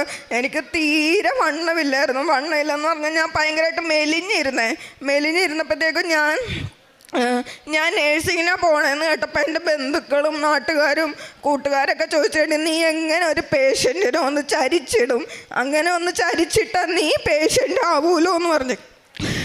അപ്പം ഞാൻ അങ്ങനെ പറഞ്ഞപ്പോഴത്തേക്കും ഞാനത് ചിരിച്ചുള്ളൂ. എന്നിട്ട് ഇവിടെ വന്ന് ഫസ്റ്റ് നിയോഗം എനിക്ക് അത് വെച്ച്. പക്ഷെ ഞാൻ എന്തൊക്കെ കഴിച്ചിട്ടും അതെൻ്റെ ജനറ്റിക്കായിട്ട് എനിക്ക് വണ്ണമില്ല. അപ്പോൾ ഞാൻ എന്തൊക്കെ കഴിച്ചിട്ട് വണ്ണമില്ല. ഞാൻ ഇവിടെ നിയോഗം വെച്ചപ്പോഴും അത് കിട്ടൂലെന്ന് പറഞ്ഞാൽ ഞാൻ ഓർത്ത് നിയോഗം വെച്ചേ. എന്നിട്ട് ഇവിടെ പെട്ടെന്ന് ഒരു മാസം കഴിഞ്ഞപ്പോൾ തന്നെ പയ്യെ വണ്ണം വെച്ച് ഞാൻ ഇച്ചിരി ഹെൽത്തി ആയി. പിന്നെയെന്ന് വെച്ചാൽ ഒരു ദിവസം എനിക്ക് ഫസ്റ്റ് ഇയറിൽ വെച്ച് എൻ്റെ അച്ഛൻ മരിച്ചിട്ടുണ്ടായിരുന്നു. അച്ഛൻ മരിച്ച് ഞാനും അമ്മയും ചേട്ടനും കൂടി ട്രെയിനിൽ പോയിക്കൊണ്ടിരുന്നപ്പോഴത്തേക്കും ട്രെയിൻ ടിക്കറ്റ് ബുക്ക് ചെയ്തത് മാറിപ്പോയി. ഒരു മാസം കഴിഞ്ഞ് ബുക്ക് ചെയ്തേ. അങ്ങനെ ഒരു മാസം കഴിഞ്ഞ് ബുക്ക് ചെയ്തപ്പോഴത്തേക്കും ഈ TTR പറഞ്ഞു തൃശ്ശൂർ എത്തുമ്പോൾ ഇറങ്ങണം, അല്ലാണ്ട് വേറെ വഴിയില്ല എന്ന് പറഞ്ഞു. അപ്പം ഞങ്ങൾ പറഞ്ഞു ഫൈൻ വേണേ അടക്കാം, എനിക്ക് ഇറങ്ങാൻ പറ്റൂല, എനിക്ക് എക്സാം ഒരാഴ്ച കഴിഞ്ഞാന്ന് പറഞ്ഞു. അപ്പോൾ എൻ്റെ കയ്യിൽ ഇവിടെ ഞങ്ങൾ ഈ അമ്മയും ചേച്ചിയും കൂടി 2019 വന്ന് ഇവിടെ ഉടമ്പടി എടുത്തിട്ടുണ്ടായിരുന്നു. അങ്ങനെ എനിക്ക് ആ സൈഡിൽ നിന്ന് തന്നെ ഒരു കാശ് രൂപം കിട്ടി. ഞാൻ എന്നിട്ട് ആ കാശ് രൂപം മുറുക്കി പിടിച്ചിട്ട് പറഞ്ഞു മാതാവ് എന്നെ ഇറക്കരുത്, എനിക്ക് എക്സാമാന്ന് പറഞ്ഞു. നീ ഇറങ്ങണം, നീ തൃശ്ശൂർ എത്തുമ്പോൾ ഇറങ്ങണം എന്ന് പറഞ്ഞ TTR എന്നെ ഞങ്ങൾക്ക് AC സീറ്റ് മേടിച്ചു തന്നു. അതെങ്ങനെ തന്നെയെന്ന് എനിക്കും ഒരു ഐഡിയ ഇല്ല, TTRനും ഒരു ഐഡിയ ഇല്ല. TTR എന്നിട്ട് AC സീറ്റ് മേടിച്ച് അവിടെ സീറ്റിൽ കൊണ്ടുപോയി ഇരുത്തി ഞങ്ങളുടെ ബാഗ് എടുക്കാൻ വരെ ഹെൽപ്പ് ചെയ്താണ് TTR തന്നത്. പിന്നെയെന്ന് വെച്ചാൽ എൻ്റെ തലയിൽ ഭയങ്കര പേൻ ശല്യമായിരുന്നു. പേൻ ശല്യം എന്ന് വെച്ചാൽ എൻ്റെ ഒരു 3ാം ക്ലാസ് തൊട്ട് ഒരു 10 വർഷമായിട്ട് എൻ്റെ തല നിറച്ചും പേന. എന്നിട്ട് ഒരു മുടി പോലും കാണാത്തക്ക വിധം പേൻ. എന്നിട്ട് ആൾക്കാർക്കൊക്കെ എൻ്റെ അടുത്ത് വരാൻ വേണ്ടി ഭയങ്കര മടിയാണ്. പേൻ വരും, പിന്നെ അതിന് ചീത്ത സ്മെല്ലൊക്കെ ഉണ്ടായിരുന്നു. ഞാൻ എന്നിട്ട് ഇവിടെ വന്നപ്പോഴത്തേക്കും മാതാവ് എനിക്ക് പേൻ ശല്യം കുറയണേന്ന് പറഞ്ഞ് ഞാനിവിടെ ഒരു രജിസ്റ്ററിൽ എഴുതി നിയോഗമായിട്ട് എഴുതി. എന്നിട്ട് ഞാനിവിടെ വന്ന് ഒരാഴ്ചക്കുള്ളിൽ തന്നെ എൻ്റെ പേൻ ഫുൾ പോയി. അതും ഞാൻ ചീവാണ്ട് ഞാൻ എൻ്റെ തലയെ തൊട്ടിട്ട് കൂടി ഇല്ല, അങ്ങനെ തന്നെ എൻ്റെ പേൻ ശല്യം പോയി. പിന്നെയെന്ന് വെച്ചാൽ എനിക്കൊരു 6 വർഷമായിട്ട് എൻ്റെ വായിൽ മൗത്ത് അൾസർ ഉണ്ടായിരുന്നു. നാക്കിലും മൗത്ത് അൾസർ മുറിവ് പോലെ വരും. എനിക്കാണെങ്കിൽ അവിടെ രാജഗിരിയിലെത്തിയിട്ട് സിസ്റ്റർമാർ ചോദിക്കണേനൊന്നും പ്രോപ്പറായിട്ട് ആൻസർ കൊടുക്കാൻ പറ്റണില്ല. ഞാൻ പറയണത് എന്താണെന്ന് തെളിയണില്ല, എനിക്ക് സംസാരിക്കാൻ പറ്റണില്ല, എനിക്കൊന്നും ചെയ്യാൻ പറ്റണില്ല, എനിക്കൊന്നും മര്യാദക്ക് ചിരിക്കാൻ പോലും പറ്റണില്ല. എൻ്റെ മുഖം എപ്പോഴും നീര് വെച്ചിരിക്കണം പോലെ ഇരിക്കുമായിരുന്നു.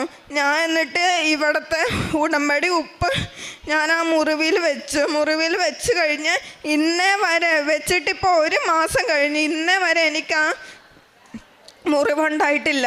പിന്നെ കാരുണ്യ പ്രവർത്തികൾ എന്ന് വെച്ചാൽ ഞാൻ പഠിച്ചത് കർണാടക ബാപ്പൂജി. അപ്പോൾ അവിടെ അതിൻ്റെ അടുത്തൊരു ഓർഫണേജ് ഉണ്ട്. അവിടുത്തെ പിള്ളേർക്ക് കൊണ്ടുപോയി ഫുഡ് കൊടുക്കും, ഡ്രസ്സ് കൊടുക്കും, അങ്ങനത്തെ കാരുണ്യ പ്രവർത്തികൾ ചെയ്യും. പിന്നെ ഞങ്ങളുടെ ഹോസ്പിറ്റലിൽ അഡ്മിറ്റ് ആവണ പേഷ്യൻസ് ഹിന്ദു ആണോ മുസ്ലിം ആണോ എന്നൊന്നും നോക്കൂല. ഞാൻ പറയും ആലപ്പുഴയിൽ ഒരു പള്ളിയുണ്ട്, അവിടുത്തെ തൈല ഇത് തേച്ചാൽ കുറയൂന്ന് പറഞ്ഞ് നമ്മുടെ പരിശുദ്ധ തൈലം ഞാൻ അവർക്ക് വിശ്വാസ പ്രമാണം ചൊല്ലി നെറ്റിയിൽ കുരിശ് വരക്കും. പിന്നെ ഏത് പാർട്ടിനാണോ രോഗമുള്ളത് അങ്ങനെ കുരിശ് വരക്കും. പിന്നെ കന്നഡപത്രമൊക്കെ കൊടുത്ത് കന്നഡപത്രം ഞാൻ പറയും എനിക്കിങ്ങനെ കിട്ടിയ അനുഭവങ്ങൾ പറയും, എൻ്റെ ജീവിതത്തിൽ നടന്ന അനുഗ്രഹങ്ങൾ പറയും, ഈശോ ആരാ മാതാവ് ആരാന്നൊക്കെ പറയും. അങ്ങനെ പറഞ്ഞ് ഞാൻ ഓരോരുത്തർക്കും കൂടെ ഇരുന്ന് പത്രം എന്തിനുള്ള പത്രം എങ്ങനെ ഉപയോഗിക്കണം എന്ന് പറഞ്ഞ് ഞാൻ ആ പത്രമൊക്കെ കൊടുക്കും. പിന്നെ രാവിലെ എണീക്കുവാണേലും സമയം പോയാലും ഞാൻ പ്രത്യക്ഷീകരണം ചൊല്ലിയിട്ടേ ഞാൻ വന്നുള്ളൂ എന്ന് പറഞ്ഞ് ഞാൻ പരീക്ഷ ഹാളിലിരുന്നും ചൊല്ലും, റൂമിലിരുന്നും ചൊല്ലും, ബസ്സിലിരുന്നും ചൊല്ലും. അങ്ങനെയൊക്കെ എപ്പോഴും ചൊല്ലുമായിരുന്നു. പിന്നെ ഇത്രയും ജീവിതത്തിൽ ഇത്ര അനുഗ്രഹവും അത്ഭുതം തന്ന ദൈവകുമാരനും പരിശുദ്ധ ദേവമാതാവിനും നന്ദി. വിശുദ്ധ ലൂക്കായുടെ സുവിശേഷം 24-ാം അധ്യായം 49-ാം തിരുവചനം. ഇതാ എൻ്റെ പിതാവിൻ്റെ വാഗ്ദാനം നിങ്ങളുടെ മേൽ ഞാൻ അയക്കുന്നു. ഉന്നതത്തിൽ നിന്ന് ശക്തി ധരിക്കുന്നതുവരെ നഗരത്തിൽ തന്നെ വസിക്കുവിൻ. ഈശോയുടെ ഒരു വലിയ ആഗ്രഹമാണത്. ഉന്നതത്തിൽ നിന്ന് ശക്തി ലഭിക്കുന്നതുവരെ നിങ്ങൾ ജെറുസലേമിൽ തന്നെ ആയിരിക്കുവിൻ, അവിടുത്തെ ഉപേക്ഷിച്ച് പോകരുത്. നമുക്ക് പരിശുദ്ധാത്മാവിനെ നൽകാൻ അല്പം കൂടി സമയം ആവശ്യമുണ്ട്. നമ്മുടെ ജീവിത വിശുദ്ധിയോടെയാണ് പരിശുദ്ധാത്മാവിൻ്റെ ആവാസം വളരെ ശക്തമായി നമ്മിൽ നടക്കുക എന്ന് ആർദ്രയുടെ ഈ സാക്ഷി നമ്മോട് ഏറ്റുപറയുകയാണ്. ഈ മകൾക്ക് ഉടമ്പടി എടുത്തിട്ടും ഒരു വിശ്വാസത്തിലേക്ക് വരാൻ സാധിക്കാത്ത ഒരവസ്ഥയിൽ നിന്ന് മകൾ എത്രമാത്രം ആധ്യാത്മികമായി വളർന്നു എന്ന ഈ സാക്ഷ്യം നമുക്ക് മനസ്സിലാക്കി തരികയാണ്. ഈ ജോസഫ് അച്ഛൻ തട്ടിപ്പാണോ, കൃപാസനം തട്ടിപ്പാണോ, ഈ ഉടമ്പടി എന്താണെന്നൊന്നും കൃത്യമായി മനസ്സിലാക്കാൻ ഈ മകൾക്ക് സാധിക്കുന്നുണ്ടായിരുന്നില്ല. വിശ്വാസ ജീവിതത്തിൽ ആഴപ്പെടാൻ സാധിക്കുന്നുണ്ടായിരുന്നില്ല. ഈ മകളൊരു അക്രൈസ്തവയാണ്. അങ്ങനെയുള്ള സംശയങ്ങളിൽ നിന്നും മറ്റുള്ളവരുടെ ഇടപെടലുകളിൽ നിന്നെല്ലാം മാറി ഇന്ന് ഈ മകൾ എത്തിയിരിക്കുന്നത് ഒരു ജോസഫ് അച്ഛൻ പറയുന്നത് പോലുള്ള ഗ്രേഡ് വളരെയധികം A+ ആയിട്ടുള്ള ഒരു അവസ്ഥയിലേക്ക് ഈ മകൾ ഉയർന്നിരിക്കുകയാണ്. ഈ മകൾ ഫസ്റ്റ് ഇയറിലും BSc നഴ്സിംഗ് പഠിച്ചുകൊണ്ടിരിക്കുമ്പോൾ ഫസ്റ്റ് ഇയറിൽ മൊത്തം തോറ്റു, സെക്കൻഡ് ഇയറിലും തോറ്റു. അങ്ങനെ പിന്നെ അത് സെക്കൻഡ് ഇയറിലെയും ഫസ്റ്റ് ഇയറിലെയും ഒന്നിച്ചെഴുതി വളരെ കോൺഫിഡൻസോടുകൂടി ഉടമ്പടി നേർച്ച വസ്തുക്കൾ ഉപയോഗിച്ച് ജയിച്ചു കഴിഞ്ഞപ്പോഴാണ് തോന്നിയത് ഇനി എനിക്ക് എല്ലാം സാധിക്കും. അത് ഉടമ്പടിയിൽ നിന്ന് കുറച്ച് അകന്നു പോകുന്ന ഒരവസ്ഥയായിട്ട് മകൾക്ക് തന്നെ അനുഭവപ്പെടുകയുണ്ടായി. ഇത് ദൈവം എനിക്ക് നൽകുന്നതാണ്, പരിശുദ്ധ അമ്മയുടെ മധ്യസ്ഥതയിലൂടെയാണ് ഇത് സംഭവിക്കുന്നതെന്നുള്ള ഒരു ബോധ്യത്തിലേക്ക് വരാൻ ഈ മകൾക്ക് അല്പം സമയമെടുത്തു. റിസൾട്ട് വന്നാൽ ഉടനെ സാക്ഷ്യം പറയാമെന്നാണ് മകൾ ഏറ്റു പറഞ്ഞത്. പക്ഷെ ഇവിടെ വന്നപ്പോൾ ജോലി കൂടി കിട്ടട്ടെ, ഒരു എക്സ്പീരിയൻസ് ആകട്ടെ എന്ന് ഒരു ഇൻഫർമേഷൻ ലഭിച്ചപ്പോൾ ഈ മകൾ ഉടനെ വന്ന് ഉടമ്പടി പുതുക്കി രജിസ്റ്റർ ചെയ്ത ഉടനെ തന്നെ ജോലിക്കുള്ള സാങ്ഷൻ ലെറ്റർ, അതും താൻ ആഗ്രഹിച്ചതിലപ്പുറം ഒരു റെപ്യൂട്ടഡ് ഹോസ്പിറ്റലിൽ ഈ മകൾക്ക് കേരളത്തിലെ പേരുകേട്ടൊരു ഹോസ്പിറ്റലിൽ എക്സ്പീരിയൻസ് ഒന്നുമില്ലാതെ അതെല്ലാം മകൾ എക്സ്പ്ലെയിൻ ചെയ്യുന്നുണ്ട്. എങ്ങനെയാണ് വളരെ എക്സ്പീരിയൻസ്ഡ് ആയിട്ടുള്ള നഴ്സസിൻ്റെ കൂടെ എന്നെ ദൈവം കടത്തിവിട്ടത്, പരിശുദ്ധ അമ്മ കൂടെ നടക്കുന്ന ഒരു വലിയ അനുഭവം ഈ മകൾ ഏറ്റു പറയുന്നു. ഞാനൊരു 0 മെറിറ്റിൽ നിൽക്കുകയാണ്, അവിടെ കിട്ടാൻ എനിക്ക് യാതൊരു യോഗ്യതയുമില്ല, കാരണം എനിക്ക് എക്സ്പീരിയൻസ് ഇല്ല. പക്ഷേ എക്സ്പീരിയൻസ് ഇല്ലാത്തവരുടെ 0 മെറിറ്റിൽ നിൽക്കുന്നവർ എങ്ങനെയാണ് നമ്മളെ ഒരു കാർ വാഷിലൂടെ നമ്മെ കടത്തിക്കൊണ്ടു പോകുന്നത്, നമ്മളെ വിശദീകരിക്കുന്നതെന്നെല്ലാം ഈ മകൾ വളരെ ശക്തമായി ഏറ്റു പറയുന്നു. സ്വപ്നത്തിലൂടെയും not by merit but by grace എന്ന വലിയ കൃപാസനം ഈ ഉടമ്പടി കണ്ടൻറ്റിലൂടെയും അതുപോലെ തന്നെ മകൾക്കുള്ള പേൻ ശല്യം, മൗത്ത് അൾസർ, ഇവിടെയെല്ലാം സൗഖ്യം നൽകുന്നതെല്ലാം സൗഖ്യവും സമാധാനവും സന്തോഷവും ഒക്കെ ഈ മകൾക്ക് നൽകുന്നത് ഉടമ്പടി വളരെ ശക്തമായപ്പോഴാണെന്ന് മകൾ ഏറ്റു പറയുകയാണ്. നമുക്ക് റിലൈ ചെയ്യാൻ പറ്റുന്ന ഒരു പ്രാർത്ഥനാ പദ്ധതിയാണിതെന്ന് മകളോട് ഏറ്റു പറയുകയാണ്. ആളുകൾ ഉടമ്പടി എടുക്കുന്നുണ്ട്, പക്ഷേ അനുഗ്രഹത്തിൻ്റെ മാർഗത്തിലേക്ക് അവർക്ക് വരാൻ ലേറ്റാകുന്നതായിട്ടും നമുക്ക് കാണാൻ സാധിക്കുന്നു. ദാവീദ് ഏറ്റുപറയുന്നുണ്ടല്ലോ, എനിക്ക് തെറ്റുപറ്റി, ദാവീദിനെ പോലെ തെറ്റുപറ്റി എന്ന് ഏറ്റുപറയുന്ന ഉടനെ തന്നെ വാഗ്ദാനം ദൈവം നൽകുന്നതായിട്ട് നമുക്ക് കാണാം. നീ എനിക്ക് വേണ്ടി, നിൻ്റെ മകൻ എനിക്ക് വേണ്ടി ഒരു ദേവാലയം പണിയും, അങ്ങനെ വലിയ വാഗ്ദാനം, നിൻ്റെ വംശത്തിലൂടെ രക്ഷകൻ പിറക്കും, അങ്ങനെ വലിയ വലിയ വാഗ്ദാനങ്ങളാണ് അനുതാപത്തിൻ്റെ ഒരു സ്റ്റേജിലേക്ക് വരുമ്പോൾ ഉടമ്പടിയിലൂടെ നമുക്ക് ലഭിക്കുന്നത്. ആർദ്രയ്ക്ക് ലഭിച്ച എല്ലാ അനുഗ്രഹങ്ങൾക്കും ഈശോയ്ക്കും പരിശുദ്ധ അമ്മയ്ക്കും നന്ദി പറഞ്ഞുകൊണ്ട് പരീക്ഷാ ബുദ്ധിമുട്ടുള്ള എല്ലാ മക്കളെയും, ജോലിക്ക് വേണ്ടി കഷ്ടപ്പെടുന്ന എല്ലാ മക്കളെയും എല്ലാവരുടെയും നിയോഗങ്ങളെ സമർപ്പിച്ചുകൊണ്ട് ഈ സാക്ഷ്യം ഈശോയ്ക്കും പരിശുദ്ധ അമ്മയ്ക്കും സമർപ്പിച്ച് തന്നെ എൻ്റെ പരിശുദ്ധ അമ്മയ്ക്കും തിരുക്കുമാരനും കോടാനുകൂടി നന്ദി. എൻ്റെ പേര് ആൻമരിയ ജോസഫ്. ഞാൻ തൃശ്ശൂർ പാലൂരിൽ നിന്ന് വരുന്നു. എനിക്ക് അമ്മ മാതാവ് അമ്മയുടെ പ്രത്യക്ഷീകരണത്തിന് സാക്ഷിയാക്കിയ ഒരു അനുഗ്രഹം പറയാൻ വേണ്ടിയാണ് ഞാൻ വന്നിരിക്കുന്നത്. ഞാൻ ഒരു ആവറേജ് സ്റ്റുഡൻ്റാണ്. അപ്പോൾ പുറത്ത് പോയി യൂറോപ്യൻ കൺട്രി വർക്ക് ചെയ്യണമെന്ന് എൻ്റെ ഒരു വലിയൊരു ആഗ്രഹമായിരുന്നു. പക്ഷെ പലപ്പോഴും ഞാൻ OET എന്ന എക്സാം എഴുതുകയും അതോടൊപ്പം തന്നെ എനിക്ക് അതിന് റിക്വയർഡ് സ്കോർ കിട്ടാതിരിക്കുകയും ചെയ്തു. പക്ഷേ പലപ്പോഴും ഞാൻ ആ സമയത്ത് ഉടമ്പടി എടുത്തിട്ടില്ലായിരുന്നു. ഒരു ദിവസം പള്ളിയിൽ പോയി കഴിഞ്ഞ് പുറത്തേക്ക് ഇറങ്ങി വന്നപ്പം കൃപാസനത്തിൻ്റെ ഒരു പത്രം കണ്ടു. അപ്പം ഞാൻ ഒത്തിരി അനുഗ്രഹങ്ങൾ അതിൻ്റെ അകത്തുണ്ടല്ലോ എന്ന് വായിച്ചു നോക്കി. അപ്പോൾ ഞാൻ എൻ്റെ ഫാദറിനോട് വന്നിട്ട് പറഞ്ഞു, പപ്പ നമുക്കൊരു ദിവസം ഇവിടെ പോയാലോ എന്ന് പറഞ്ഞ്. പപ്പായും അമ്മയും പറഞ്ഞു നമുക്ക് പോകാം. അപ്പോൾ എൻ്റെ മോന് ഒരു 6 മാസം പ്രായമാകുന്നേ ഉണ്ടായിരുന്നുള്ളൂ. അപ്പം നമുക്ക് പോകാമെന്ന് പറഞ്ഞു. ഫാദറിന് ഫൈനാൻഷ്യൽ ഇഷ്യൂസ് ഉള്ളതുകൊണ്ട് കൂടെയാണ് ഇവിടെ വന്നത്. അപ്പോൾ ഫാദറിന് വേണ്ടിയിട്ട് ഇവിടെ വന്നു, ഉടമ്പടി എടുത്തു. അപ്പം ഞാൻ പറഞ്ഞു ഞാനും ഒന്ന് പപ്പായുടെ കൂടെ കൂടാം, ഞാനും ഉടമ്പടി എടുക്കാമെന്ന് പറഞ്ഞു. അങ്ങനെ ഞാൻ ഉടമ്പടി എടുത്തു. പക്ഷേ എനിക്ക് പലപ്പോഴും കുഞ്ഞു ഒച്ചയുള്ളതുകൊണ്ട് ഭയങ്കര ബുദ്ധിമുട്ടായിരുന്നു രാവിലെ എഴുന്നേറ്റ് പ്രദക്ഷിണ പ്രാർത്ഥന കണ്ടിന്യൂസ് ആയിട്ട് ചെല്ലാനും. പക്ഷേ ഞാൻ എന്നിരുന്നാലും ചെല്ലുമായിരുന്നു, സമയം കുറച്ച് വൈകിയിരുന്നാലും ചെല്ലുമായിരുന്നു. അങ്ങനെ ഞാൻ ഉടമ്പടിയിൽ മുന്നോട്ട് പോവുകയായിരുന്നു. അപ്പോൾ ഞാൻ പിന്നെയും OET ഞാൻ എഴുതി. പക്ഷേ എനിക്ക് ഒത്തിരി ഇമ്പ്രൂവ്മെൻ്റ് ഉണ്ടായി. പക്ഷേ എനിക്ക് റിക്വയർഡ് ആയിട്ട് സ്കോർ കിട്ടിയില്ല. അങ്ങനെ ഞാൻ 8ാമത്തെ പ്രാവശ്യം ഞാൻ OET എഴുതി. ആ സമയത്ത് ഞാൻ അത് കഴിഞ്ഞ് അതിൻ്റെ റിസൾട്ട് എനിക്ക് പാസ്സായില്ല. അപ്പോൾ എല്ലാവരും പറഞ്ഞു നിന്നെക്കൊണ്ട് സാധിക്കുന്ന കാര്യമല്ല, നിൻ്റെ മെറിറ്റിന് പറ്റിയതല്ല എന്നുള്ള രീതിയിൽ. അപ്പം ഞാൻ പറഞ്ഞു ഇതുവരെ ഞാൻ എൻ്റെ എല്ലാം ദൈവാനുഗ്രഹത്താലാണ് മുന്നോട്ട് പോയത്. അപ്പം ഇതും എനിക്ക് അമ്മ മാതാവ് എനിക്ക് സാധിച്ചു തരും, എന്നെക്കൊണ്ട് പറ്റും എന്നുള്ളൊരു കഴിവ് എനിക്ക് ഒരു വിശ്വാസം വന്നു. ആ സമയത്ത് ഞാൻ സാക്ഷ്യം കേൾക്കുകയും ചെയ്തു. അതിൻ്റെ ആ സാക്ഷ്യത്തിൽ പറയുന്നത് ആ കുട്ടി റിസൾട്ട് തുറന്ന് നോക്കുന്നതിന് മുമ്പ് തന്നെ അമ്മയുടെ പ്രത്യക്ഷീകരണ പ്രാർത്ഥന ചൊല്ലി 9 പ്രാവശ്യം വിശ്വാസപ്രമാണം ചൊല്ലി മാതാവിനോട് ചോദിച്ചതിന് ശേഷമാണ് ആ കൊച്ചു റിസൾട്ട് നോക്കിയെന്നുള്ളത്.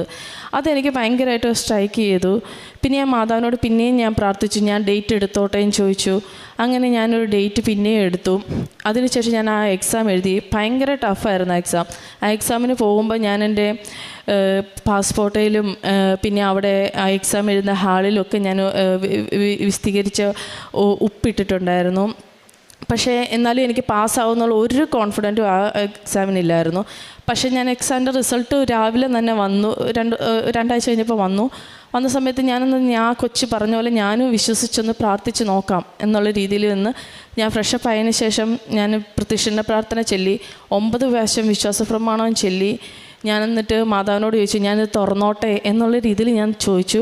അങ്ങനെ ഞാൻ വിശ്വാസത്തോടു കൂടി തന്നെ മാതാവിൻ്റെ കാശിരവും പുസ്തകവും പിടിച്ച് തന്നെ ഞാൻ റിസൾട്ട് തുറന്നു. അതിലെനിക്ക് അത്ഭുതം എന്ന് പറയട്ടെ, എനിക്ക് അയർലൻഡ് സ്കോർ തന്നെ എനിക്ക് മാതാവ് തന്നെ അനുഗ്രഹിച്ചു. അതെനിക്ക് മാതാവിൻ്റെ വലിയൊരു അനുഗ്രഹമായിരുന്നു. കാരണം ഞാൻ ഒരിക്കലും പാസ്സാകത്തില്ല എന്ന് വിചാരിച്ചിരുന്ന എക്സാം ആയിരുന്നു അത്. പക്ഷേ എനിക്ക് അവിടെ പാസ്സായി, മാതാവ് എന്നെ അനുഗ്രഹിച്ചു. മാതാവിൻ്റെ പ്രത്യക്ഷത്തിൻ്റെ സാക്ഷി എന്നെ ആക്കി ആദ്യത്തേത്. അതിനുശേഷം ഞാൻ അതിൻ്റെ പേപ്പർ വർക്കുകളിലേക്ക് മുന്നോട്ട് പോയി. അപ്പം ഞാൻ പഠിച്ചത് മഹാരാഷ്ട്രയിലായതുകൊണ്ട് അവിടുന്ന് പേപ്പർ വർക്കുകൾ അവരയക്കാൻ ഭയങ്കര ഡയറക്റ്റായിട്ട് അയർലൻഡിൽ അയക്കുള്ളൂ എന്ന് പറഞ്ഞു. ബാക്കി എല്ലാം ശരിയായെങ്കിൽ ഈ ഒരു പേപ്പറിന് വേണ്ടി ഞാൻ 6 മാസത്തിൽ കൂടുതൽ വെയിറ്റ് ചെയ്തു. പക്ഷേ 6 മാസവും ഈ പേപ്പർ അയർലൻഡിൽ വന്നതായിട്ട് എനിക്കൊരു അറിവും കിട്ടിയിട്ടില്ല. പക്ഷേ അതെന്ന് റിട്ടേൺ മഹാരാഷ്ട്രയ്ക്ക് പോയോ അന്ന് എനിക്ക് കിട്ടി ഇങ്ങനെ പേപ്പർ റിട്ടേൺ ആയെന്നുള്ള രീതിയിൽ. അപ്പോഴാണ് അന്വേഷിച്ചപ്പം അവർ എന്തൊക്കെയോ ഇഷ്യൂസൊക്കെ പറഞ്ഞു. പിന്നീട് ഞാൻ വീണ്ടും മഹാരാഷ്ട്രയിൽ റീഅപ്ലൈ ചെയ്തു. അപ്പം ഞാൻ ഓർത്തു ഇനി OETക്ക് 2 വർഷത്തെ വാലിഡിറ്റി ഉള്ളൂ. അപ്പോൾ ഇനി റിട്ടേൺ പോയിട്ട് തിരിച്ച് വന്ന് എക്സാമൊക്കെ പാസ്സായി കുറേ പാടെടുക്കും. അപ്പം ഞാൻ എല്ലാവരും ഡേറ്റ് ഇട്ട് പ്രാർത്ഥിക്കുന്നതിനെ പറ്റി ഞാൻ ഓർത്തത്. അപ്പം ഞാൻ മാതാവിനോട് പുസ്തകം പ്രാർത്ഥിക്കുന്നതിൻ്റെ പുസ്തകത്തിൽ ഞാൻ ഡേറ്റ് ഇട്ടു, മാതാവ് എനിക്കൊരു മാസത്തിനുള്ളിലെങ്കിലും ശരിയായി തരണേ എന്നുള്ള രീതിയിൽ ഞാൻ ഡേറ്റ് ഇട്ട് പ്രാർത്ഥിച്ചു. അങ്ങനെ ഡേറ്റ് ഇട്ട് ഞാൻ പ്രാർത്ഥിച്ചു. അതിനുശേഷം ഞാൻ റീഅപ്ലൈ ചെയ്തു ഇങ്ങനെ പേപ്പറിന് വേണ്ടിയിട്ട്. അങ്ങനെ ഒരു 2 ആഴ്ചയ്ക്കുള്ളിൽ തന്നെ എനിക്കെൻ്റെ DLൻ്റെ പേപ്പറുകൾ വന്നു എന്ന് പറഞ്ഞുകൊണ്ട് എനിക്ക് മെയിൽ വന്നു. അതിനുശേഷം ഒരാഴ്ചയ്ക്ക് ശേഷമാണ് ഈ പേപ്പർ മഹാരാഷ്ട്രയിൽ നിന്ന് അയർലൻഡിൽ കിട്ടി എന്നുള്ളതിൻ്റെ മെയിൽ എനിക്ക് വരുന്നത്.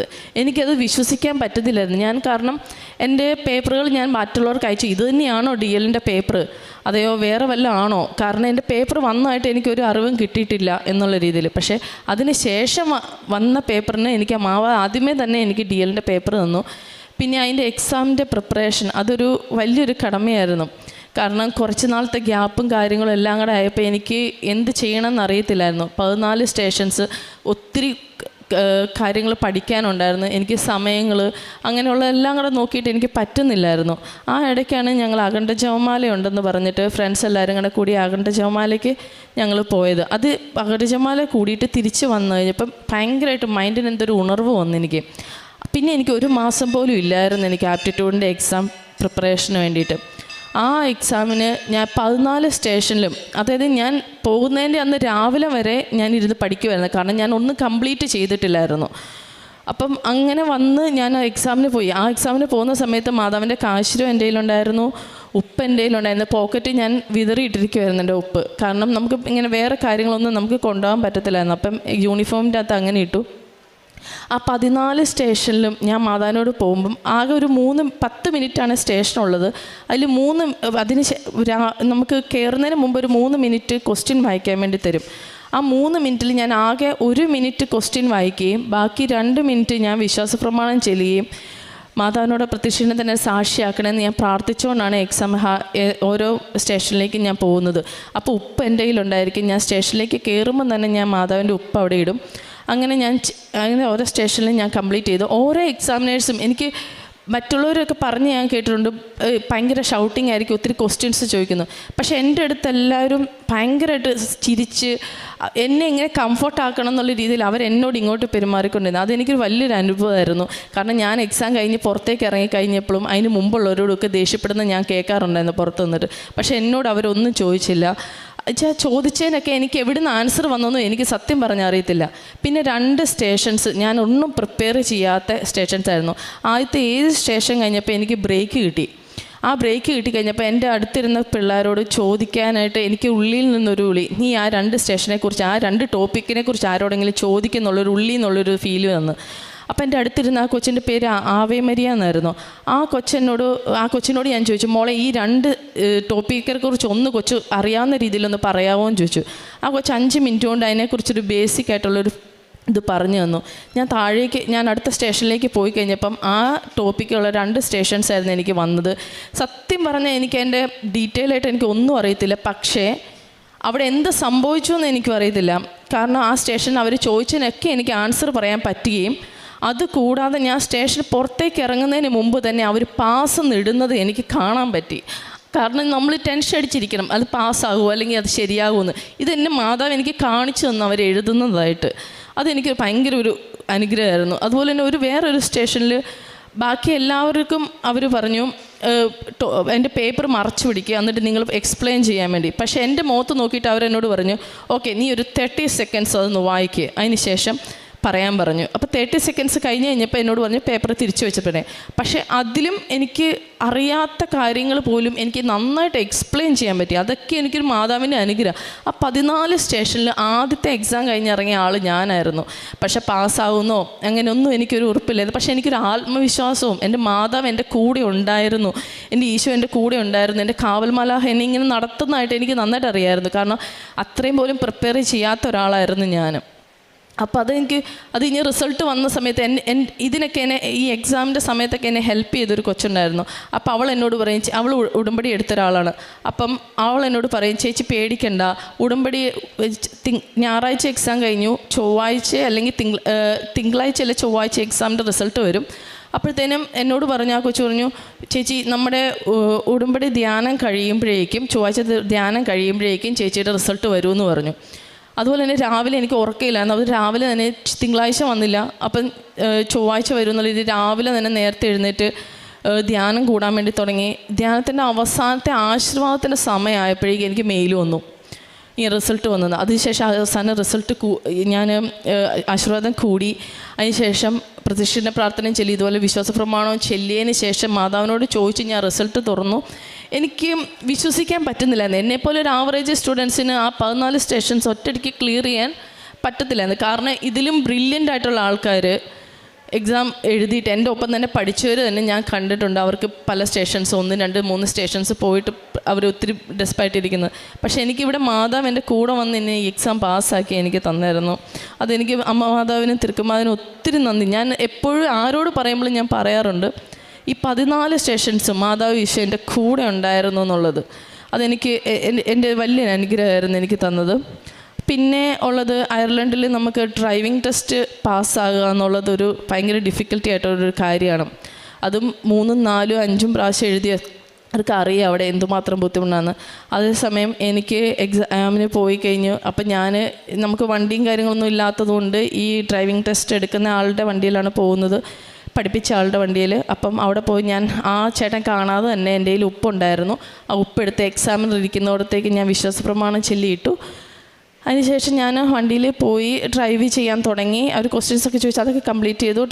ഡ്രൈവ് ചെയ്യാൻ തുടങ്ങി. കുറച്ച് ദൂരം കഴിഞ്ഞപ്പോൾ നല്ല തിരക്കൊന്നും ഇല്ലാത്തൊരു ഒഴിഞ്ഞ സ്ഥലമായിരുന്നു. അപ്പം നമ്മൾ സ്പീഡ് പോയത് അറിഞ്ഞില്ല. അപ്പോൾ 60 പോകേണ്ടടുത്ത് എനിക്ക് 75 ഞാൻ പോയി. അപ്പോഴാണ് ഞാൻ പെട്ടെന്ന് ഡിസ്പ്ലേയിലേക്ക് നോക്കുമ്പോൾ കാണുന്നത്, അയ്യോ ഇത് 75 ആണല്ലോ എന്ന് ഓർത്ത് സ്പീഡ് കുറച്ച്. അപ്പോഴേ എനിക്ക് മനസ്സിലായി. കാരണം ഒരു 60-65 കഴിയുമ്പോൾ തന്നെ അവർ ഗ്രേഡ് 3 ഇടും, തരാറില്ല നമുക്ക്. അപ്പം ഞാൻ ഓർത്തു ഇനി നടക്കത്തില്ലല്ലോ എന്നുള്ള രീതിയിൽ ഞാൻ പിന്നെ സാവധാനം തന്നെ നോർമലായിട്ട് തന്നെ പോയി. പക്ഷെ ഞാൻ തലേദിവസം മാതാവിനോട് പ്രാർത്ഥിക്കുമ്പം ഞാൻ പ്രാർത്ഥിച്ചിട്ടുണ്ടായിരുന്നു, മാതാവിൻ്റെ പ്രത്യക്ഷീകരണത്തിൻ്റെ ഡേറ്റ് 7 8 മാർക്കിൽ കൂടുതലുണ്ടെങ്കിൽ നമ്മൾക്ക് അയർലൻഡ് ഡ്രൈവിംഗ് ടെസ്റ്റ് പാസ്സാവത്തില്ല. അപ്പോൾ മാതാവിൻ്റെ പ്രത്യക്ഷീകരണത്തിൻ്റെ 7ാമത്തെ ദിവസം എനിക്കപ്പോൾ 7 മാർക്ക് നീ തന്നെ അനുഗ്രഹിക്കണേന്ന്. അപ്പോൾ എക്സാം കഴിഞ്ഞു, 40-45 മിനിറ്റ് ഡ്രൈവ് ചെയ്ത് പുറത്തേക്ക് ഇറങ്ങി. അപ്പോൾ ഞാൻ ഫെയിൽ എന്നുള്ള രീതിയിലാണ് ഞാൻ പ്രതീക്ഷിച്ചിരുന്നത്. ആൾ എക്സാമിൻ്റെ അകത്തേക്ക് ഇറക്കി കഴിഞ്ഞിട്ട് പറഞ്ഞ് കൺഗ്രാജുലേഷൻ, നീ പാസ്സായി, നിൻ്റെ സ്കോർ 7 ആണ്. എനിക്കത് വിശ്വസിക്കാൻ പറ്റുന്നില്ല. കാരണം ഞാൻ മാതാവിനോട് ചോദിച്ച അതേ സ്കോറ് തന്നെ എനിക്ക് തന്നു. കൂടിയിട്ടുമില്ല, കുറഞ്ഞിട്ടുമില്ല. പക്ഷേ എന്നെ ഡ്രൈവിംഗ് ടെസ്റ്റ് മാതാവ് എന്നെ പാസ്സാക്കുകയും ചെയ്തു. ഒത്തിരി പേര് ഡിഫിക്കൽട്ടി ആയിട്ടുള്ളൊരു സംഭവമായിരുന്നു. ആ സമയത്ത് എനിക്കറിയാം, എൻ്റെ എക്സാമിൻ്റെ റിസൾട്ട് പറഞ്ഞ മാതാവാണെന്നുള്ളത് എനിക്ക് നന്നായിട്ട് അറിയാമായിരുന്നു. അതേതായാലും മാതാവ് എനിക്ക് തന്ന വലിയൊരു അനുഗ്രഹമായിരുന്നു. പിന്നെ എനിക്ക് ഈ എക്സാം, ഈ OET ആപ്റ്റിറ്റ്യൂഡ് എല്ലാം പാസ്സായെങ്കിൽ നല്ലൊരു സ്ഥലത്ത് ജോലി കിട്ടുക എന്ന് പറയുന്നത് ഇച്ചിരി ഡിഫിക്കൽട്ടി ആയിട്ടുള്ള കാര്യമായിരുന്നു. അതേസമയം ഞാൻ ഒത്തിരി സ്ഥലത്ത് ട്രൈ ചെയ്തു, ചില സ്ഥലത്ത് കിട്ടുകയും ചെയ്തു. പക്ഷേ നല്ല സാലറിയോട് കൂടി എന്നും കുർബാന കേൾക്കുന്ന ഒരു സ്ഥലത്ത്, അതായത് നൺ സിസ്റ്റേഴ്സിൻ്റെ ഒരു നേഴ്സിംഗ് ഹോമാണത്. അവിടെ എന്നും കുർബാന, ഫാദേഴ്സ്, നൺ സിസ്റ്റേഴ്സ് എല്ലാം ഉള്ള ഒരു സ്ഥലത്ത്, നല്ല ദൈവത്തിൻ്റേതായ ഒരു നല്ല അറ്റ്മോസ്ഫിയർ ഉള്ള ഒരു സ്ഥലത്ത് തന്നെ എനിക്ക് മാതാവ് നല്ല സാലറിയോടുകൂടി ജോലിയും തന്നു എന്നെ അനുഗ്രഹിച്ചു. എനിക്ക് ഇത്രയും തന്ന അനുഗ്രഹങ്ങൾക്കെല്ലാത്തിനും ഞാൻ മാതാവിനും തിരുക്കുമാരനും ഒത്തിരി നന്ദി പറയുന്നു. ഇതോടൊപ്പം തന്നെ എന്നോട് എൻ്റെ ഫ്രണ്ട്സ് കുറച്ച് പേര് ഫാമിലി വിസയ്ക്കും കാര്യങ്ങൾക്ക് വേണ്ടി പ്രാർത്ഥിക്കണം എന്ന് പറഞ്ഞ് അവരിവിടെ ഇല്ലാത്തതുകൊണ്ട് ഞാൻ അവരുടെ കാര്യം പറയുന്നില്ല. പക്ഷേ അതൊക്കെ മാതാവ് ഡേറ്റ് ഇട്ട് പ്രാർത്ഥിച്ചതിനെല്ലാം മാതാവ് അനുഗ്രഹം തന്നിട്ടുണ്ട്. ഞങ്ങൾ ഫ്രണ്ട്സ് ആയിരിക്കുന്ന സമയത്ത് ഞങ്ങൾ ഒരുമിച്ചിരുന്ന് പ്രാർത്ഥിക്കാറുണ്ട്, ജപമാല എത്തിക്കാറുണ്ട്. പിന്നെ അല്ലാത്ത സമയത്ത് നമ്മൾ ഡ്രൈവ് ചെയ്യുന്ന സമയത്താണെങ്കിലും ജപമാല കേട്ടോണ്ടാണ് നമ്മൾ ഡ്യൂട്ടിക്ക് പോകുന്നത്. പിന്നെ എന്ന് വെച്ചാൽ ഡെയിലി ബ്രെഡ് കേൾക്കാറുണ്ട്, മറ്റുള്ളവർക്ക് ഷെയർ ചെയ്ത് കൊടുക്കാറുണ്ട്. പിന്നെ ഉടമ്പടി ധ്യാനങ്ങൾ കൂടാറുണ്ട്. എപ്പോഴും കണ്ടിന്യൂസ് ആയിട്ട് ചെയ്യാൻ പറ്റുന്നില്ലെങ്കിലും നമ്മൾ അത് ബ്രേക്ക് ഇട്ട് അത് കണ്ടിന്യൂസ് ആ ആഴ്ചയും കൊണ്ട് തന്നെ കംപ്ലീറ്റ് ചെയ്യാറുണ്ട്. പിന്നെ കാരുണ്യ പ്രവർത്തികൾ എന്ന് പറയുന്നത് ഇവിടെ പാലായിൽ തന്നെ ഓൾഡ് ഏജ് ഹോമിൽ ഞാൻ സർവീസ് ചെയ്യാറുണ്ടായിരുന്നു ഇവിടെ ഉണ്ടായിരുന്ന സമയത്തെല്ലാം. പിന്നെ പത്രം എല്ലായിടത്തും എത്തിക്കാറുണ്ടായിരുന്നു.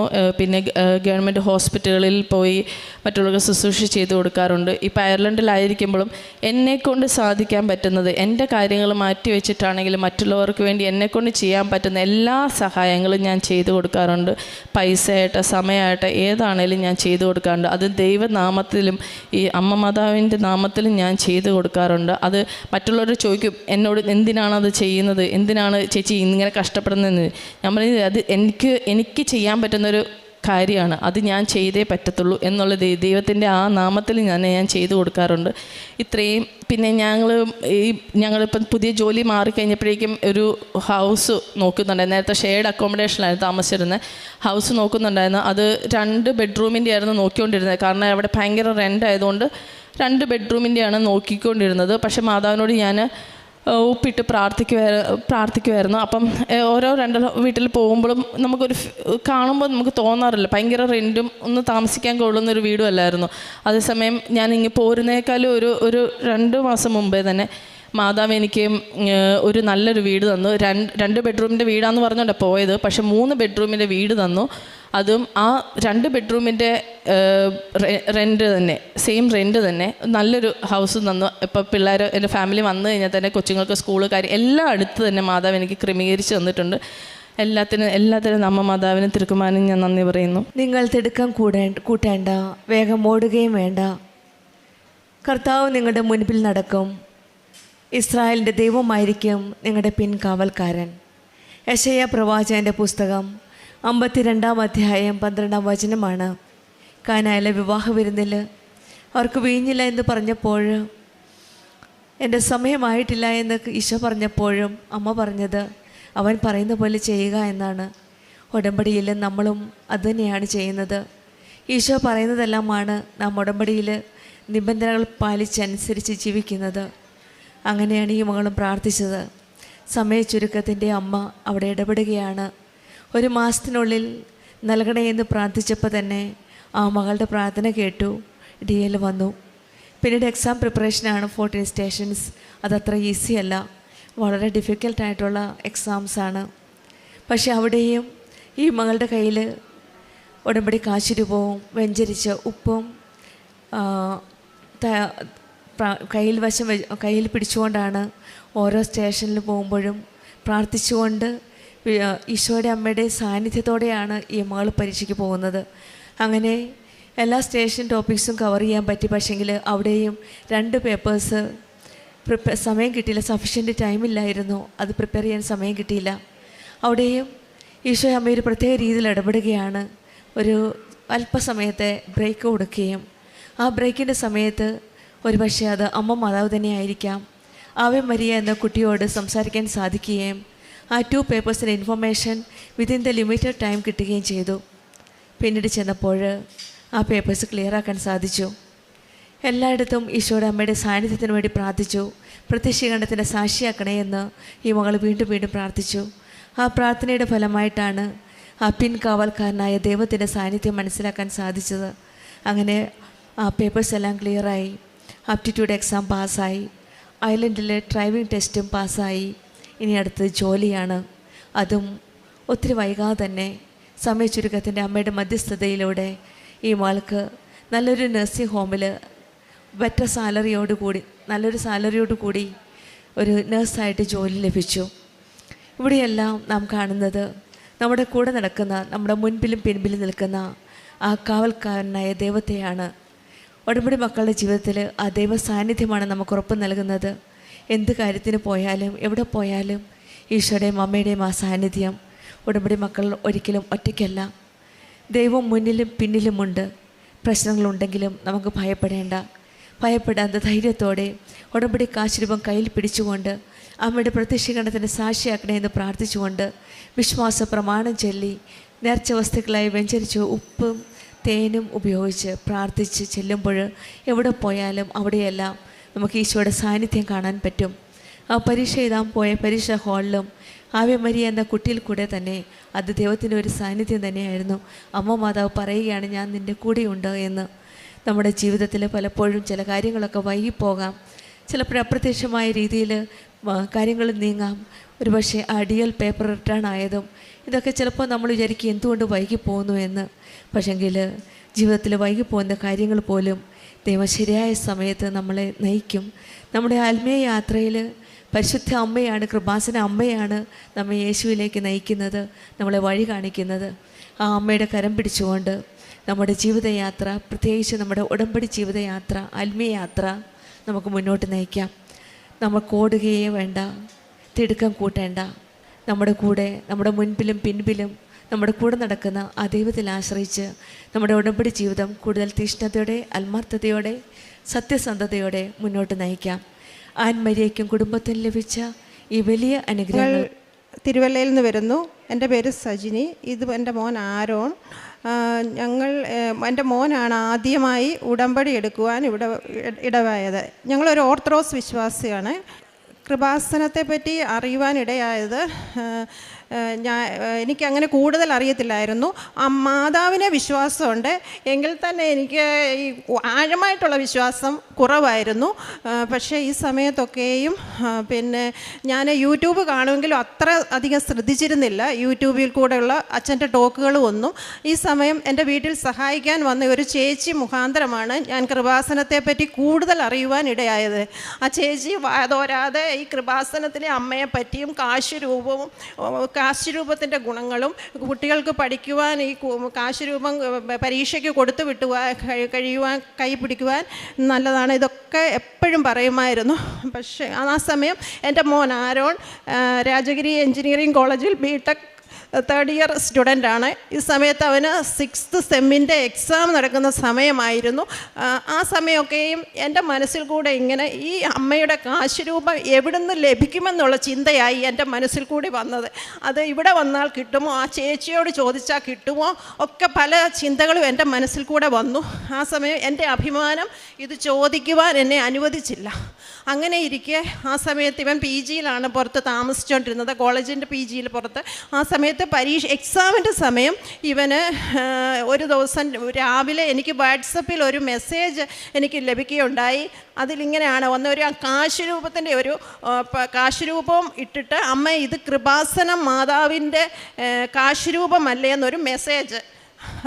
ഇതെനിക്ക് രാത്രിയിൽ ഞാൻ ഉറങ്ങി 10 മിനിറ്റ് കഴിഞ്ഞ് പഠിക്കുവാൻ എഴുന്നേൽക്കാമെന്ന് വെച്ച് കഴിഞ്ഞപ്പോൾ കണ്ണു തുറന്നപ്പോൾ എൻ്റെ ബെഡിൻ്റെ അരികിൽ ഇരുന്നതാണെന്ന് ഇവൻ എന്നോട് മെസ്സേജ് ചെയ്തു വെച്ചു. ഉടനെ ഞാൻ ഇവനെ വിളിച്ചു, ഇത് എവിടെ നിന്ന് കിട്ടിയെന്ന് ചോദിച്ചു.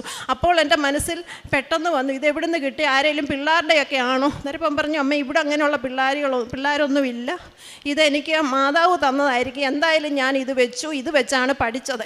അന്ന് മുതൽ ഇവൻ പരീക്ഷയിലൊക്കെയും ഈ കാശ് രൂപമാണ് ഉപയോഗിക്കാൻ തുടങ്ങിയത്. കൃപാസനം അമ്മയുടെ ഉടമ്പടിയൊക്കെയും സെർച്ച് ചെയ്തു. ഞാൻ മോനോട് ചോദിച്ചു, നമുക്ക് കൃപാസനം വരെ ഒന്ന് പോകാമെന്ന് ഇവനോട് പറഞ്ഞു, ഒന്ന് അറിഞ്ഞിട്ട് വരാം. അപ്പം ഞാനും മോനും കൂടെ ഞങ്ങളിവിടെ 17/5/2025 ഇവിടെ വന്നു. ഉടമ്പടി ധ്യാനം മേളിൽ വന്ന് ഞാനും ആ സമയം കുഞ്ഞിൻ്റെ കൂടെ ഇരുന്നു. ഉടമ്പടി ധ്യാനം കൂടി ഇവിടുന്ന് വന്ന് എല്ലാം പത്രവും എല്ലാം മേടിച്ചു കൊണ്ടുപോയി. ഞാൻ അവൻ എടുക്കുന്നേക്കാൾ ഉപരി ഞാൻ അവൻ്റെ കൂടെ ഇത് ഫോളോ ചെയ്യുന്നുണ്ടായിരുന്നു. ആ സമയം ഞാനും രാവിലെ പ്രത്യക്ഷീകരണം ചൊല്ലും, പ്രാർത്ഥിക്കും, 5:30 എഴുന്നേക്കും. എനിക്ക് ഒരു ചിട്ടയായ ഒരു പ്രാർത്ഥനയുടെ ഒരു രീതി ഇതിൽ നിന്ന് എനിക്ക് ലഭിക്കുവാനിടയാക്കി. അന്ന് മുതൽ ഞാൻ ഇത് അച്ഛൻ്റെ ടോക്കിൽ ഡെയിലി ബ്രെഡ് കേൾക്കും, ഉടമ്പടി ധ്യാനം ശ്രദ്ധിക്കാൻ തുടങ്ങി.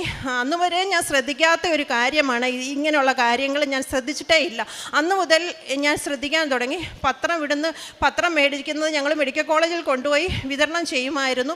അങ്ങനെ പോയി. അത് കഴിഞ്ഞപ്പോഴത്തേക്കിനും അഖണ്ഡ ജപമാലയിൽ ഞാൻ ഉടമ്പടി എടുക്കുന്നതിന് മുമ്പ് തന്നെ ഈ അഖണ്ഡ ജപമാല റാലിയിൽ ഞാൻ ഇവിടെ വന്ന് പങ്കെടുത്തു. അതെൻ്റെ ജീവിതത്തിൽ വലിയൊരു അനുഗ്രഹമായിരുന്നു. അത് കഴിഞ്ഞിട്ട് 1/12/2025 ഞാനിവിടെ ആദ്യമായി വന്ന് ഞാനും ഉടമ്പടി എടുത്തു. 5-6 നിയോഗങ്ങളൊക്കെ ഞാൻ വച്ചു. അത് മോനപ്പം കോളേജിൻ്റെ പ്ലേസ്മെൻറ്റ് നടന്നുകൊണ്ടിരുന്ന സമയത്താണ് ഞാൻ ഉടമ്പടി എടുത്തത്. അപ്പോൾ എനിക്ക് എൻ്റെ പ്രാർത്ഥന, ഇവനൊരു ആവറേജ് സ്റ്റുഡൻ്റാണ്. ആ കോളേജിനെ സംബന്ധിച്ചിടത്തോളം എല്ലാം ഹൈടെക് പഠിക്കുന്ന കുട്ടികളാണ്. അവരെ സംബന്ധിച്ചിടത്തോളം ഇവനൊരു ആവറേജ് സ്റ്റുഡൻ്റാണ്. അവിടുന്ന് എൻ്റെ ഒരു പ്രാർത്ഥന, ഇവനൊരു പ്ലേസ്മെൻറ്റ് കോളേജ് വഴി ലഭിക്കണം എന്നാണ്. ജോലി അന്വേഷിച്ചെങ്ങും പോകാനിടയാകല്ലേ, ഇറങ്ങിയ പിന്നെ അത് അങ്ങനെ ഒരു കാര്യം വെച്ചു. ഈ 6 നിയോഗങ്ങളിൽ ഇവൻ്റെ വിഷയത്തിലായിരുന്നു ഒന്ന്. പിന്നെ രണ്ടാമത് എനിക്ക് ഉറക്കത്തിന് നല്ല പ്രശ്നം ഉണ്ടായിരുന്നു. 10 വർഷമായിട്ട് ഞാൻ അനുഭവിച്ചുകൊണ്ടിരിക്കുന്ന പ്രശ്നമാണ്. അതെനിക്കൊന്ന് മാറ്റിത്തരണം. അത് കഴിഞ്ഞ് ആ 3 മാസം അങ്ങനെ 90 ദിവസം പോയി. രണ്ടാമത്തെ ഉടമ്പടി പുതുക്കുവാൻ വന്നപ്പോഴും ഞാൻ ആ സമയങ്ങളിലൊക്കെ പ്ലേസ്മെൻ്റ് ഉണ്ടായിരുന്നു. പക്ഷേ ഇവന് കിട്ടുന്നുണ്ടായിരുന്നു. കേരളത്തിന് പുറത്ത് ബാംഗ്ലൂരിൽ കിട്ടി, ഡൽഹിയിൽ കിട്ടി. ഇവന് എല്ലാ പ്ലേസ്മെൻറ്റ് സെല്ലിലും ഇവന് ഇരിക്കുവാനുള്ള ഭാഗ്യം എൻ്റെ അമ്മ എനിക്ക് ഇവന് കൊടുത്തു. അതാണ് ഏറ്റവും വലിയൊരു അനുഗ്രഹം. അങ്ങനെ രണ്ടാമത് ഞാൻ നിയോഗം ഇവിടെ വന്ന് പുതുക്കുന്ന സമയത്ത് തന്നെ മോനെ ഒരു പ്ലേസ്മെൻറ്റിൽ ഇരിക്കുകയായിരുന്നു. പ്ലേസ്മെൻറ്റിൽ ഇരുന്നിട്ട് ഞാനിവിടെ വന്ന് അവിടുന്ന് ഇറങ്ങി ധ്യാനം കൂടിയിട്ട് ഇറങ്ങി വന്നപ്പം ഫോണിലോട് ഞാൻ എന്നോട് പറഞ്ഞു, അമ്മ എനിക്ക് 1ാമത്തെ റൗണ്ട് കിട്ടി, 2ാമത്തെ റൗണ്ട് പ്രയാസമായിരുന്നു, കിട്ടുവാൻ ചാൻസ് ഇല്ല. ഞാൻ പറഞ്ഞു പോട്ടെ, സാരമില്ല എന്ന് പറഞ്ഞു. അത് കഴിഞ്ഞപ്പോൾ ഞാൻ ഇതിനകത്ത് നിയോഗം എഴുതി വെച്ചു, ഇവന് കേരളത്തിനകത്ത് തന്നെ കിട്ടണം. ഞങ്ങൾ ഒറ്റയ്ക്കേ ഉള്ളൂ വീട്ടിൽ. അപ്പോൾ ഇവനെ പുറത്തോട്ട് വിടുവാൻ ഞങ്ങൾക്ക് താല്പര്യമില്ല. അപ്പോൾ കേരളത്തിനകത്ത് കൊച്ചിയിൽ തന്നെ ജോലി കിട്ടണം എൻ്റെ ആഗ്രഹമായിരുന്നു. ഇവന് ക്യാമ്പസ് സെലക്ഷൻ വഴി കിട്ടണം, പഠിച്ചിറങ്ങി നിൽക്കുവാനിടയാക്കരുത്. പിന്നെ 8th സെമ്മിൻ്റെ എക്സാം എല്ലാം പാസ്സാക്കി തരണം. പഠിച്ച ജോലി തന്നെയായിരിക്കണം. ഇവന് ഇലക്ട്രോണിക്സ് ആൻഡ് കമ്മ്യൂണിക്കേഷനാണ് പഠിച്ചത്. അപ്പം അത്രയും നിയോഗങ്ങൾ വെച്ചു കഴിഞ്ഞു. അന്ന് ഞാനിവിടെ ഉടമ്പടി പുതുക്കി പോയി. പക്ഷേ ഈ കാര്യങ്ങളെല്ലാം എൻ്റെ അമ്മ മാതാവ് നടത്തി തന്നു. മോന് പ്ലേസ്മെൻറ്റ് കിട്ടി. പഠിച്ചിറങ്ങി ജസ്റ്റ് ഇപ്പം ഏപ്രിൽ മാസം ഇവൻ പഠിച്ചതേ ഉള്ളൂ. പഠിച്ചിറങ്ങി കഴിഞ്ഞ ഉടനെ ഇവന് ജോലിയായി. ഈ 20-ാം തീയതി ഞാൻ അതുപോലെ തന്നെ പ്രത്യക്ഷീകരണ പ്രാർത്ഥന ചൊല്ലിയ സമയത്ത് എനിക്ക് ഒരു ഡേറ്റ് എൻ്റെ മുമ്പിൽ ഇങ്ങനെ കാണിച്ചു. 21/2/1. ഞാൻ ഈ മോനോട് പറഞ്ഞു, എടാ നിനക്ക് കേരളത്തിനകത്ത് തന്നെ ജോലി കിട്ടും, അമ്മ മാതാവ് നിനക്ക് തരും എന്ന് ഞാൻ ഇവനോട് പറഞ്ഞു. ആ 21 എന്ന ഡേറ്റിൽ ഇവൻ വേറൊരു ഇൻ്റർവ്യൂവിന് കോളേജിൽ 20-ാം തീയതി ഇരിക്കുകയായിരുന്നു. 20-ാം തീയതി ഇരുന്ന സമയത്ത് ഇവൻ എന്നെ വിളിച്ചു. അമ്മേ, ഞാൻ ഇതിന് പങ്കെടുത്തോണ്ടിരുന്ന സമയത്ത് തന്നെ കോളേജ് ഗ്രൂപ്പിൽ എൻ്റെ പേര് വന്നിട്ടുണ്ട്. അത് ഞാൻ ഇവിടെ കിട്ടത്തില്ലെന്ന് പറഞ്ഞ ആ കമ്പനിയിൽ തന്നെ ഇവിടെ ഞാൻ ഉടമ്പടി പുതുക്കിയ സമയത്ത് ഇവൻ കിട്ടില്ല എന്ന് പറഞ്ഞ ആ കമ്പനിയിൽ തന്നെയാണ് ഇവന് ജോലി ലഭിച്ചത്. അതുപോലെ തന്നെ ഏപ്രിൽ മാസം ഇവൻ പാസ് ഔട്ടായി. ഈ പാസ് ഔട്ടായി കഴിഞ്ഞ് ഇവന് നിൽക്കുവാൻ ഒരു ദിവസം പോലും വീട്ടിൽ നിൽക്കുവാൻ ഇട വന്നില്ല. 20-ാം തീയതി അറിഞ്ഞു. പിന്നെ ഓഫർ ലെറ്റർ വന്നു. 22-ാം തീയതി ഇവന് കൊച്ചിയിൽ ആൻഫിലോൾ എന്ന് പറയുന്നൊരു കമ്പനിയിൽ ഇവൻ ജോയിൻ ചെയ്തു. അമ്മ മാതാവ് ഇവൻ്റെ ജീവിതത്തിൽ കൊടുത്ത ഏറ്റവും വലിയ അനുഗ്രഹമാണ്. ആവറേജായ ഇവന് ഇത്രയും വലിയൊരു അനുഗ്രഹം കൊടുത്ത അമ്മയ്ക്ക് കോടാനുകോടി നന്ദി. അതുപോലെ തന്നെ എൻ്റെ ഉറക്കത്തിലുള്ള വളരെ ബുദ്ധിമുട്ടുകൾ ഞാൻ അനുഭവിച്ചിരുന്നു. അതും എൻ്റെ അമ്മ മാതാവ് മാറ്റി തന്നു. അത് തന്നെ എനിക്ക് വായിക്കകത്തൊരു ട്രെയിനസ് ഉണ്ടായിരുന്നു. ഒരു ദിവസം ഞാൻ ഇവിടെ ഇവിടെ വന്നിരുന്നപ്പോൾ അച്ഛൻ, യോസഫച്ചനല്ല, മറ്റൊരു അച്ഛൻ, എനിക്ക് പേരറിയില്ല, അച്ഛൻ്റെ ഒരു ടോക്ക് ഞാൻ കേൾക്കുവാനിടയാക്കി. സാക്ഷ്യം കേട്ടു. അച്ഛന് വായിക്കകത്തൊരു ട്രെയിനസ് ഉണ്ട്. അന്നേരം ഞാൻ ഇവിടുന്ന് പ്രാർത്ഥിച്ച, അമ്മേ ഇത് എനിക്കും ഒന്ന് മാറ്റിത്തരണേ. അച്ഛൻ്റെ സാക്ഷ്യം കേട്ടുപോയി. പക്ഷേ അതും എനിക്ക് അത്ഭുതമായിട്ട് മാറ്റിത്തന്നു. ഉടമ്പടി തൈലം ഉപയോഗിക്കുമായിരുന്നു. അതുപോലെ തന്നെ ഞങ്ങൾ ഉപ്പ് എല്ലാ ഘട്ടങ്ങളിലും ആവശ്യമുള്ള എല്ലാ മോൻ പരീക്ഷയ്ക്ക് പോകുമ്പോൾ എല്ലാ ഉപ്പും കൊണ്ടാണ് പോകുന്നത്. കുട്ടികൾക്കൊക്കെ കൊടുക്കും. അത് വാങ്ങിക്കുവാനൊക്കെ പിള്ളേർ നിൽക്കുമായിരുന്നു. പിന്നെ അതുപോലെ തന്നെ എൻ്റെ കിണറിൻ്റെ വെള്ളത്തിനൊരു അരുചി ഉണ്ടായിരുന്നു. ഈ ഉപ്പ് ഇട്ടതിന് ശേഷം അത് ഇന്നേ വരെ ഒരു ചേറിൻ്റെ ചുവയായിരുന്നു ഈ കിണറ്റിൻ്റെ വെള്ളത്തിന്. ഇവിടുന്ന് വന്ന് ഉടമ്പടി എടുത്തതിൻ്റെ ആദ്യത്തെ ദിവസം തന്നെ കിട്ടിയ അനുഭവം, ഈ ഉപ്പിട്ട് പ്രാർത്ഥിച്ചതിൻ്റെ ഫലമായിട്ട് എൻ്റെ വെള്ളത്തിൻ്റെ രുചി വ്യത്യാസം മാറ്റി നോർമൽ ഒരു വാട്ടറാക്കി മാറ്റി. അതാണ് എനിക്ക് ഏറ്റവും പറയാനുള്ളത്. ഉടമ്പടി തൈലവും ഉപ്പും ഞങ്ങൾ പല ഘട്ടത്തിലും എവിടെ പോയാലും കൈ കൊണ്ടുപോകും. ഏത് ആശുപത്രിയിൽ പോയാലും ഏത് ഓഫീസിൽ പോയാലും ഞങ്ങളുടെ ചെറുതും വലുതുമായിരിക്കുന്ന എല്ലാ ആവശ്യങ്ങളും ഒത്തിരിയേറെ ഞങ്ങളെ സഹായിച്ച ഒരു ഘടകമാണ് അത് ആ ഒരു ഉടമ്പടി വസ്തു. അതുപോലെ തന്നെ പ്രേക്ഷിത പ്രവർത്തനമായിട്ട് പത്രം വിതരണം ചെയ്യാറുണ്ട്. മെഡിക്കൽ കോളേജിൽ കൊടുക്കും, വീടുകളിൽ കൊടുക്കും. എല്ലാവരോടും നമ്മൾ കൊടുക്കുമ്പോൾ തന്നെ എൻ്റെ അനുഭവ സാക്ഷ്യങ്ങൾ പറഞ്ഞാണ് ഞാൻ കൊടുക്കുന്നത്. ചുമ്മാ കൊടുത്തിട്ട് ഞാൻ പോകത്തില്ല. എൻ്റെ ജീവിത അനുഭവ സാക്ഷി, എനിക്ക് കിട്ടിയ നന്മകൾ, എൻ്റെ ജീവിതത്തിൽ കിട്ടിയ അനുഗ്രഹങ്ങൾ പറഞ്ഞാണ് ഈ പത്രം ഞാൻ വിതരണം ചെയ്യുന്നത്. അതുപോലെ തന്നെ കാരുണ്യ പ്രവൃത്തി, ഓൾഡ് ഏജ് ഹോം പോകും. ഞങ്ങൾ അർഹരായവരെ കണ്ടെത്തി അവർക്ക് സഹായം ആവശ്യമുള്ളത് അനുസരിച്ച് ഞങ്ങൾ ചെയ്തു കൊടുക്കാറുണ്ട്. ചെറുതും വലുമായിരിക്കുന്ന ഓരോ കാര്യങ്ങളും നമ്മളെക്കൊണ്ട് അത് വലിയ കാര്യങ്ങൾ പറ്റിയില്ലെങ്കിൽ തന്നെ ആരേലും അതിനകത്തെ ഒരു സ്പോൺസറെ കണ്ടെത്തി ഞാൻ അത് ചെയ്യിപ്പിക്കും. അതാണ് എൻ്റെ കാരുണ്യ പ്രവൃത്തി എന്ന് പറയുന്നത്. എൻ്റെ ജീവിതത്തിൽ ഇത്രത്തോളം അനുഗ്രഹങ്ങൾ തന്ന എൻ്റെ അമ്മ മാതാവിനെ ഒരിക്കലും മറക്കാൻ പറ്റത്തില്ല. അമ്മ തന്ന എല്ലാ അനുഗ്രഹങ്ങൾക്കും എല്ലാ കൃപകൾക്കും കോടാനുകോടി നന്ദി പറയുന്നു. അമ്മയുടെ അനുഗ്രഹങ്ങൾക്ക് എത്ര നന്ദി പറഞ്ഞാലും മതി വരികയില്ല. ആത്മീയ ജീവിതത്തിൽ കുർബാനയുടെ പ്രാധാന്യം മനസ്സിലാക്കി പള്ളിയിൽ പോകാനും കുർബാനകൾ കൈക്കൊള്ളാനും എല്ലാ ആഴ്ചയിലും അത് കൃത്യമായി ചെയ്യുവാനും അതിൻ്റെ പ്രാധാന്യം എന്താണെന്ന് മനസ്സിലാക്കി അത് ചെയ്യുവാൻ എനിക്ക് അതിനുള്ളൊരു അവസരം തന്നു. കൃത്യമായി പ്രാർത്ഥന, ബൈബിൾ വായന, പിന്നെ എനിക്ക് ജപമാല ചൊല്ലാനൊന്നും എനിക്ക് അറിയത്തില്ലായിരുന്നു. ഞാൻ വേറൊരു സഭയിലെ വിശ്വാസിയായതുകൊണ്ട് എനിക്ക് അതിനോട് വിശ്വാസം. പക്ഷേ ഇപ്പോൾ അതും ഞാൻ അത് ചൊല്ലുന്നുണ്ട്. അങ്ങനെ ഓരോ കാര്യങ്ങളും ഫോളോ ചെയ്യുന്നു വരുന്നു. അപ്പം നിങ്ങളോടും ദൈവമക്കളായ നിങ്ങളോടും എനിക്ക് പറയാനുള്ളത്, നിങ്ങളും ദൈവത്തിൻ്റെ മുമ്പിൽ വിശ്വസ്തയോടെ നിന്ന് കൊടുത്താൽ അതെല്ലാം നിങ്ങൾക്ക് പ്രാർത്ഥിക്കുന്ന ഏത് വിഷയമായിക്കോട്ടെ അതെല്ലാം അമ്മ മാതാവ് ഈശോപ്പച്ചനും ചെയ്തു തരും എന്ന് ഞാൻ പിച്ച് പറയുന്നു. എൻ്റെ പേര് ആരോൺ എന്നാണ്. ആദ്യം തന്നെ ഇവിടെ നിൽക്കാൻ സാധിച്ചതിൽ അമ്മ മാതാവിനും തിരുക്കുമാരനും ഒരുപാട് നന്ദി പറയുന്നു. അമ്മ പറഞ്ഞതൊക്കെ തന്നെ സത്യമാണ്. ഇപ്പം എന്ത് പരീക്ഷയുടെ സമയമാണെങ്കിലും ഇപ്പോൾ ഇൻസ്റ്റഗ്രാമിൽ കൂടെ ആണെങ്കിലും യൂട്യൂബിൽ കൂടെ ആണെങ്കിലും അച്ഛൻ്റെ ചെറിയൊരു ടോക്കാണെങ്കിൽ പോലും അത് വളരെ ഉപകാരമായിരുന്നു എനിക്ക്. പിന്നെ പഠിച്ചുകൊണ്ടിരിക്കുന്ന സമയത്താണ് ഇപ്പോൾ എൻ്റെ ഫ്രണ്ട്സ് എല്ലാ മതത്തിൽപ്പെട്ട ആളുകളുണ്ടായിരുന്നു. അപ്പം ഞാൻ ഇവർക്കും ഇതുപോലെ ഉപ്പും അതുപോലെ എണ്ണയൊക്കെ കൊടുക്കുമായിരുന്നു. അപ്പോൾ ആദ്യമൊക്കെ ഇവർ ചോദിച്ചു എന്തോ ഇത് എന്ന് ചോദിച്ചു, ഇവർ കാര്യമാക്കിയില്ല. പിന്നെ ഇവർ തന്നെ എൻ്റെ അടുത്ത് എക്സാമിന് മുമ്പേ ഇത് തരണമെന്ന് പറഞ്ഞ് വരികയും അവർക്ക് ഒരുപാട് അനുഗ്രഹങ്ങൾ ഉണ്ടാവുകയും ചെയ്തു. പിന്നെ കാശുരൂപത്തിൻ്റെ കാര്യം അതുപോലെ ഞാനൊട്ടും പ്രതീക്ഷയില്ല. ഞാനിതുപോലെ കിടന്നുറങ്ങിക്കൊണ്ടിരിക്കുകയായിരുന്നു. അപ്പം നമ്മൾ ഉടമ്പടിയൊന്നും എടുത്തിട്ടില്ല. അപ്പം ഇതുപോലെ അമ്മ വന്നിട്ട് എന്നോട് തന്നെ പറയുമായിരുന്നു ഇങ്ങനത്തെ കാര്യങ്ങൾ. രാവിലെ എഴുന്നേറ്റ് നോക്കിയപ്പോഴത്തേക്കിന്, രാവിലെ അല്ല രാത്രി, ഞാൻ ഒരു അലാം വെച്ച് 10 മിനിറ്റ് കഴിഞ്ഞിട്ട് പഠിക്കാമെന്നുള്ള രീതി എഴുന്നേറ്റതാണ്. നോക്കിയപ്പം കാശുരൂപം കിടക്കുന്നു. അപ്പം അത് മാതാവ് തന്നെ തന്നാണെന്നാണ് എനിക്ക് 100% ഉറപ്പാണ്. കാരണം അല്ലാതെ ഇവിടെ വരാനായിട്ടുള്ള ഒരു ചാൻസും ഇല്ല. കാരണം എൻ്റെ കൂടെ PG നിന്ന് എല്ലാവരും വേറെ മതത്തിൽപ്പെട്ടവരാണ്. ഞാൻ ചോദിച്ചവരുടെ ആരിലും ആണോ ചോദിച്ചു, അല്ല എന്നാണ് പറഞ്ഞത്. അപ്പം എനിക്ക് ഇവിടെ നിൽക്കാനായിട്ട് എനിക്കും അമ്മയ്ക്കും അവസരം തന്നതിൽ സാക്ഷ്യം വന്ന് ദൈവമാതാവിനോടും തിരുക്കുമാരൻ്റെയും ഈ സന്നിധിയിൽ വന്ന് സാക്ഷ്യം പറയാൻ എന്നെ അനുഗ്രഹിച്ചതിന് ഞാൻ ആദ്യം തന്നെ അമ്മയ്ക്കും തിരുക്കുമാരനും നന്ദി പറയുന്നു. എൻ്റെ പേര് ഗ്രേസി ഫ്രാൻസിസ്. ഞാൻ കണ്ണൂർ ജില്ലയിലെ മരിപുരം ഇടവകയിൽ നിന്ന് വരുന്നു. ഞാൻ 4/11/2023 ഇവിടെ വന്ന് ഉടമ്പടി എടുത്ത് പ്രാർത്ഥിച്ചത്. ഉടമ്പടി എടുത്ത് പ്രാർത്ഥിക്കാനുണ്ടായ കാര്യം, എനിക്ക് മുഖത്ത് ഭയങ്കരമായിട്ടൊരു അലർജി ഉണ്ടായിരുന്നു. കുറേ പ്രാവശ്യം ഡോക്ടറെ കാണിച്ചു. അത് തൽക്കാലം മാറും, പിന്നെ അത് പിന്നെയും തുടരും. പുറത്തോട്ടിറങ്ങാൻ പറ്റാത്ത ഒരവസ്ഥയാണ്.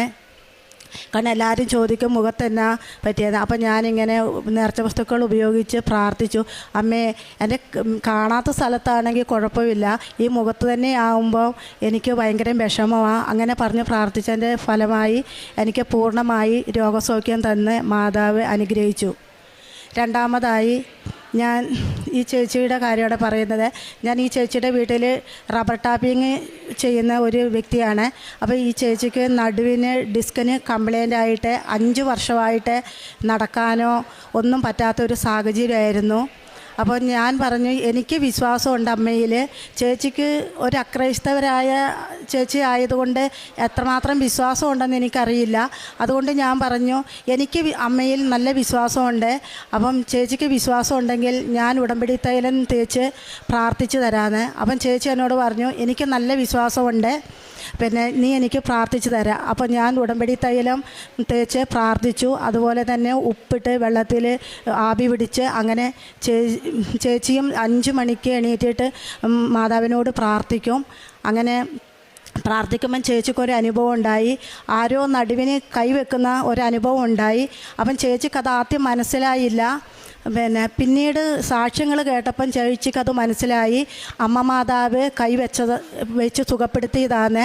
അങ്ങനെ ചേച്ചിക്ക് ഇംഗ്ലീഷ് മരുന്നും ആയുർവേദവും ഹോമിയോ ചികിത്സ എല്ലാം ചെയ്ത് ഓപ്പറേഷൻ അല്ലാതെ ഒരു മാർഗ്ഗവും ഇല്ലയെന്ന് ഡോക്ടറെല്ലാം പറഞ്ഞതാണ്. അങ്ങനെ ഓപ്പറേഷൻ വരെ നിശ്ചയിച്ചതാണ്. അപ്പം ചേച്ചിക്ക് അങ്ങനെ ഒരു അനുഭവം ഉണ്ടായപ്പോൾ ചേച്ചിക്ക് പൂർണ്ണമായിട്ടും അമ്മ മാതാവ് തിരുക്കുമാരനും സുഖപ്പെടുത്തി. അതാണ് എൻ്റെ രണ്ടാമത്തെ സാക്ഷ്യം. മൂന്നാമതായിട്ട് പല ആൾക്കാർക്കും എന്തെങ്കിലും അസുഖം വരുമ്പം ഞാൻ ഈ നേർച്ച വസ്തുക്കൾ കൊണ്ടുപോയി പുരട്ടി കൊടുക്കുകയും ഉപ്പ് മേടിച്ചു കൊടുക്കുകയും, ഞങ്ങളുടെ ചുറ്റുവട്ടത്ത് കൂടുതൽ അക്രൈസ്തവരായ ജനങ്ങളാണ്. അവർക്ക് അതുകൊണ്ട് ഭയങ്കര വിശ്വാസം വന്നു. ഒരു 3-4 ആൾ അങ്ങനെ ഞാൻ പറഞ്ഞു കേട്ട അറിവിൽ ഇവിടെ ഉടമ്പടി എടുത്ത് പ്രാർത്ഥിക്കാൻ വന്നിട്ടുണ്ട്. അതുകൂടാണ്ട് എന്തെങ്കിലും ഒരു ആവശ്യം വന്നാൽ അവരെന്നെ പ്രാർത്ഥിക്കാൻ വേണ്ടി വിളിക്കും. എൻ്റെ യോഗ്യതയല്ല, എൻ്റെ അമ്മയുടെ യോഗ്യതയാൽ പ്രാർത്ഥിക്കുന്നവർക്കെല്ലാം സുഖം കിട്ടുന്നുണ്ട്. അതുപോലെ തന്നെ എനിക്ക്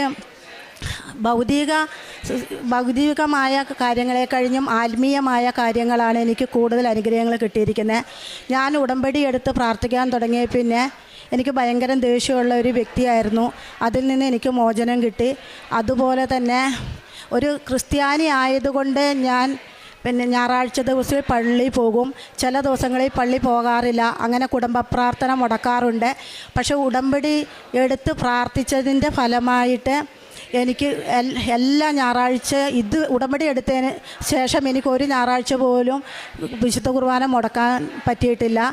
അതുപോലെ തന്നെ എല്ലാ ദിവസവും പിന്നെ ഞാൻ വിശുദ്ധ കുർബാനയിൽ പങ്കുകൊള്ളാറുണ്ട്. വല്ല ഹോസ്പിറ്റൽ കേസോ യാത്രയോ അങ്ങനെ ഉള്ള സാഹചര്യത്തിൽ വിശുദ്ധ കുർബാനയ്ക്ക് പോകാൻ പറ്റാത്ത അവസരത്തിൽ മാത്രമേ ഞാൻ വിശുദ്ധ കുർബാന മുടക്കാറുള്ളൂ.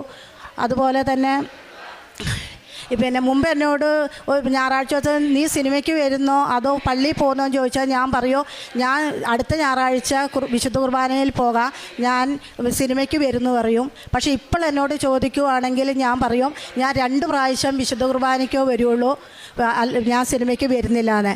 അങ്ങനെ ഞാൻ പരമാവധി വിശുദ്ധ കുർബാനയോട് ചേർന്ന് പ്രാർത്ഥിക്കാൻ തുടങ്ങി. ഇനി അതുപോലെ തന്നെ എൻ്റെ പ്രേക്ഷിത പ്രവർത്തനം എന്ന് പറഞ്ഞാൽ ഞാൻ ഇവിടെ വന്ന് ദൂരമായത് കണ്ണൂർ ജില്ലയിൽ പരിയാരം സ്ഥലത്ത്. അതുകൊണ്ട് ഞാൻ വരുമ്പോഴെല്ലാം 10 കെട്ട് പേപ്പർ വാങ്ങി ഞങ്ങളുടെ പിന്നെ ആദ്യം പള്ളിയിലൊക്കെ കൊടുക്കുമായിരുന്നു. ഇപ്പം ഞങ്ങളുടെ ചുറ്റുവട്ട് അക്രൈസ്തവരായ കുറേ പിന്നെ വീടുകളുണ്ട്. അവിടെയെല്ലാം ഞാൻ ഈശോയിനെ പറ്റിയും മാതാവിനെ പറ്റിയും പറഞ്ഞ് പ്രാർത്ഥിച്ച് പിന്നെ പത്രം വിതരണം ചെയ്യും. ഹോസ്പിറ്റലുകളിൽ കൊടുത്തിട്ടുണ്ട്. അതുകൂടാണ്ട് ഞാൻ പിന്നെ ചെക്കപ്പിനൊക്കെ എൻ്റെ ഭർത്താവിനെയും കൊണ്ട് പോകുമ്പോൾ കന്നഡ പത്രം വാങ്ങി അവിടെ കന്നഡ അറിയുന്നവർക്ക് കൊടുത്തിട്ടുണ്ട്. തമിഴ്നാട്ടിൽ ബാംഗ്ലൂർ മോള് പിന്നെ അവിടെ ജോലി ചെയ്യുന്ന അവിടെ പോകുമ്പോൾ തമിഴ് പേപ്പർ മേടിച്ച് കൊടുത്തിട്ടുണ്ട്. അങ്ങനെ എനിക്ക് പറ്റുന്ന പിന്നെ പ്രേക്ഷിത പ്രവർത്തനം ഞാൻ ചെയ്യാറുണ്ട്. കാരുണ്യ പ്രവൃത്തി എന്ന് പറഞ്ഞാൽ ആരെങ്കിലും രോഗികൾ എന്നോട് ചോദിച്ചാൽ ഞാൻ പൈസ കൊടുക്കും. അതുപോലെ ഭക്ഷണം ഉണ്ടാക്കി കൊടുക്കും. പിന്നെ രോഗികളെ അത്യാവശ്യം കാണാൻ പോവും. പിന്നെ ഞങ്ങളവിടെ ഒരു ഹോളി മൗണ്ട് എന്ന് പറഞ്ഞ അനാഥാലയമുണ്ട്. അവിടെ ഞങ്ങളിങ്ങനെ വീടുകളിൽ തോറും പൈസ ആക്കിയിട്ട് ഞാൻ അവരെ കാണാൻ അങ്ങനെ കൊണ്ടുപോയി കൊടുക്കും. അങ്ങനെ ഞാൻ കാരുണ്യപ്രവർത്തികളും ചെയ്യാറുണ്ട്. പിന്നെ നമ്മൾക്ക് മുമ്പൊക്കെ എനിക്ക് എന്തെങ്കിലും രോഗമോ കാര്യമൊക്കെ വരുമ്പോൾ ഭയങ്കര ടെൻഷനായിരുന്നു. ഇപ്പോൾ അങ്ങനെ ഒരു ടെൻഷനില്ല. ഞാൻ വിചാരിക്കും ഓരോ സഹനവും നമുക്ക് നിത്യതയിലേക്കുള്ള പാതയാണെന്ന് ഞാൻ പ്രാർത്ഥിക്കും. പിന്നെ അവരുടെ സാക്ഷ്യം 5 വർഷമായിട്ട് എനിക്ക് ഭയങ്കര നടുവേദനയാണ്. ഒരുപാട് ഡോക്ടേഴ്സ് കാണിച്ച് അന്നേരം എല്ലാവരും സർജറി ചെയ്യണമെന്നാണ് പറഞ്ഞ്. മരുന്ന് കഴിച്ചിട്ടൊന്നും മാറുന്നുണ്ടായിട്ടില്ല. അന്നേരമാണ് ഗ്രേസി എന്നോട് പറയുന്നത് ചേച്ചി ഇങ്ങനെ ഉടമ്പടി തൈലും ഉപ്പും എല്ലാം ഉപയോഗിച്ച് ഇതായാലും വേഗം സുഖമാവും, സർജറി ചെയ്യാൻ നിൽക്കണ്ടെന്ന്. അതനുസരിച്ച് ഞാൻ വിശുദ്ധ വസ്തുക്കളെല്ലാം ഉപയോഗിച്ച് അന്നേരം ഇപ്പം എൻ്റെ നടുവേദന ഇല്ല. എനിക്കിപ്പം പൂർണ്ണമായിട്ട് സുഖമായിന്. ഒരുപാട് നന്ദി യേശുദേവനും അമ്മ മാതാവിനും. ചേച്ചി എന്ന് പറഞ്ഞാൽ എന്നോട് പറഞ്ഞ ഗ്രേസി നീ എനിക്കൊരു ബൈബിൾ കൊണ്ടുപോയി തരുമോ, ചെറിയ ബൈബിൾ മതി എന്ന് പറഞ്ഞു. ഞാൻ അങ്ങനെ ചെറിയൊരു പുതിയ നിയമത്തിൽ ബൈബിൾ കൊണ്ടു കൊടുത്തു. ചേച്ചി ഒരു മാസമാകുമ്പോഴത്തേക്കും അത് ഫുൾ വായിച്ചു കഴിഞ്ഞു. അത് കഴിഞ്ഞ് പറഞ്ഞ് എനിക്ക് പഴയ നിയമം കൊണ്ടുപോയി തരണേ. അന്ന് ഞങ്ങൾ ഒരു ബൈബിൾ വലുത് വാങ്ങിക്കൊടുത്തു. അപ്പം ചേച്ചി അത് വായിച്ച് തീരാനായി. ചേച്ചി ജപമാല മൊത്തം ചൊല്ലും. പിന്നെ എനിക്ക് പോലും അങ്ങനെയായാലും അതിലും വിശ്വാസമാണ്. ഞാനൊരു ക്രിസ്ത്യാനിയായി എനിക്കില്ലാത്ത വിശ്വാസമാണ് ഈ ചേച്ചിക്ക്. അപ്പം ജപമാല മൊത്തം ചൊല്ലും. അതുകൊണ്ട് 5:30 എണീറ്റ് പ്രാർത്ഥനകൾ ചൊല്ലും, ടോക്ക് കേൾക്കും. അങ്ങനെ ചേച്ചി നല്ല വിശുദ്ധിയിലായിരുന്നു. അതുകൊണ്ട് ചേച്ചിയുടെ കാലിന് 2 മുട്ടിന് ഓപ്പറേഷൻ വേണമെന്ന് പറഞ്ഞതാണ്. അതും ഓപ്പറേഷൻ ഫിക്സ് ചെയ്തതാണ്. പക്ഷേ ഇപ്പം ചേച്ചി പ്രാർത്ഥിക്കാൻ തുടങ്ങിയ പിന്നെ നല്ല മാറ്റമുണ്ട്. പിന്നെ ഇന്ന് ചേച്ചി പൂർണ്ണമായിട്ടും വിശ്വസിക്കുന്നുണ്ട് അതും ഓപ്പറേഷൻ ഇല്ലാണ്ട് മാറുമെന്ന്. ഈ അനുഗ്രഹങ്ങളെല്ലാം തന്ന ഇനി ഒത്തിരി സാക്ഷ്യങ്ങൾ പറയാനുണ്ട്, ആളില്ലാത്തത് കൊണ്ടാണ്. പിന്നെ അത് കാരണം ഈ ഞങ്ങൾക്ക് തന്ന ഈ അനുഗ്രഹങ്ങളെല്ലാം നന്ദി. ദൈവമാതാവിന് നന്ദി. മത്തായിയുടെ സുവിശേഷം 14-ാം അധ്യായം 36-ാം വാക്യം. അതിൻ്റെ വസ്ത്രത്തിൻ്റെ വിളുമ്പിലൊന്ന് തൊടാനെങ്കിലും അനുവദിക്കണമെന്ന് അവർ അവനോട് അപേക്ഷിച്ചു. സ്പർശിച്ചവരെല്ലാം സുഖം പ്രാപിക്കുകയും ചെയ്തു. പരിശുദ്ധ അമ്മയുടെ പ്രത്യക്ഷീകരണ സാക്ഷിയായിട്ട് ഗ്രേസി ഫ്രാൻസിസ് തൻ്റെ അനുഭവ സാക്ഷി നമുക്ക് മുമ്പിൽ പങ്കുവെക്കുകയായിരുന്നു. നിരവധിയായ അനുഗ്രഹങ്ങളിലൂടെയാണ് ഈ അമ്മയും കുടുംബത്തെയൊക്കെ മുമ്പോട്ട് കൊണ്ടുപോയിക്കൊണ്ടിരിക്കുന്നത്. ഈ അമ്മയുടെ കൂടെയുള്ള ചേച്ചിയുടെ അനുഭവ സാക്ഷ്യമാണ് നമുക്ക് കൂടുതലായിട്ട് ധൈര്യം പകരുക. എപ്രകാരം ഉടമ്പടി നേർച്ച വസ്തുക്കൾ വിശ്വാസ പ്രമാണം ചൊല്ലി നമ്മൾ നൽകുകയോ തേക്കുകയോ ചെയ്യുമ്പോൾ അവിടെ പരിശുദ്ധ അമ്മയുടെ ഇടപെടൽ ഉണ്ടാവുന്നുണ്ട്. അതിനുള്ള സാക്ഷിയാണ് ഗ്രേസി ഫ്രാൻസിസും കൂടെ നിൽക്കുന്ന ആ അമ്മയും. നമ്മുടെയൊക്കെ ജീവിതത്തിൽ വിശ്വാസത്തോടു കൂടി വേണം പരിശുദ്ധ അമ്മയോട് നമ്മൾ ഓരോരുത്തരൊക്കെ ചേർന്ന് നിൽക്കുവാനായിട്ട്. അതുപോലെ തന്നെ ഈ അമ്മയ്ക്കുണ്ടായിരുന്ന അധിക നാൾ കുറേയധികം വർഷങ്ങൾ ഉണ്ടായിരുന്ന അലർജി രോഗവും മാറിയത് തുടർച്ചയായിട്ടുള്ള ഉടമ്പടി നേർച്ച വസ്തുക്കളുടെ ഉപയോഗം തന്നെയാണ്. ഒത്തിരിയേറെ മരുന്നുകളൊക്കെ വാങ്ങിക്കുകയും ട്രീറ്റ്മെൻറ്റൊക്കെ ചെയ്യുകയും ചെയ്തിട്ട് അതിലൊന്നൊരു ഫലമില്ലാതെ കണ്ട് വരികയും അവസാന ഉടമ്പടി നേർച്ച വസ്തുക്കളുടെ ഉപയോഗത്തിലോടുകൂടി പൂർണ്ണമായൊരു സൗഖ്യമാണ് നൽകുക. എപ്രകാരം ക്രിസ്തുവിനെ അറിഞ്ഞുവോ ആ ക്രിസ്തുവിനെ സുവിശേഷ സാക്ഷിയായിക്കൊണ്ട് പകർന്നു കൊടുക്കുകയാണ് ഈ അമ്മ ചെയ്യുകയൊക്കെ ചെയ്തത്. ഇന്ന് എൽത്താരയ്ക്ക് മുമ്പിൽ പരിശുദ്ധമാതാവിൻ്റെ പ്രത്യക്ഷണ സാക്ഷിയായിട്ട് ഗ്രേസി ഫ്രാൻസിസ് നിൽക്കുമ്പോഴും നമുക്കെപ്പോഴും ഒരു അനുഗ്രഹം തന്നെയാണ്.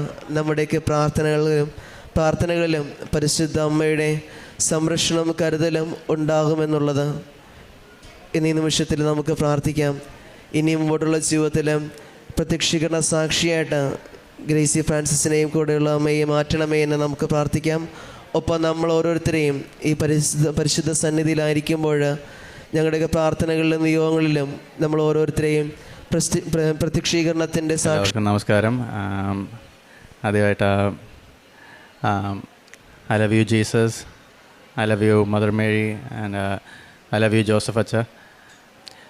ഒരു കാര്യം കൂടെ പറയാനുണ്ട്. അതിൻ്റെ എനിക്ക് അച്ഛൻ്റെ ബർത്ത്ഡേ ആയിരുന്നു കഴിഞ്ഞ ദിവസങ്ങളിൽ. അപ്പം belated birthday wishes to our dear Joseph അച്ഛ. എൻ്റെ പേര് ഗോപു കിരൺ. ഞാൻ വരുന്നത് നങ്കാറുളങ്ങര ആലപ്പുഴ നിന്നാണ്. ഇതെൻ്റെ മൂന്നാമത്തെ സാക്ഷ്യമാണ്.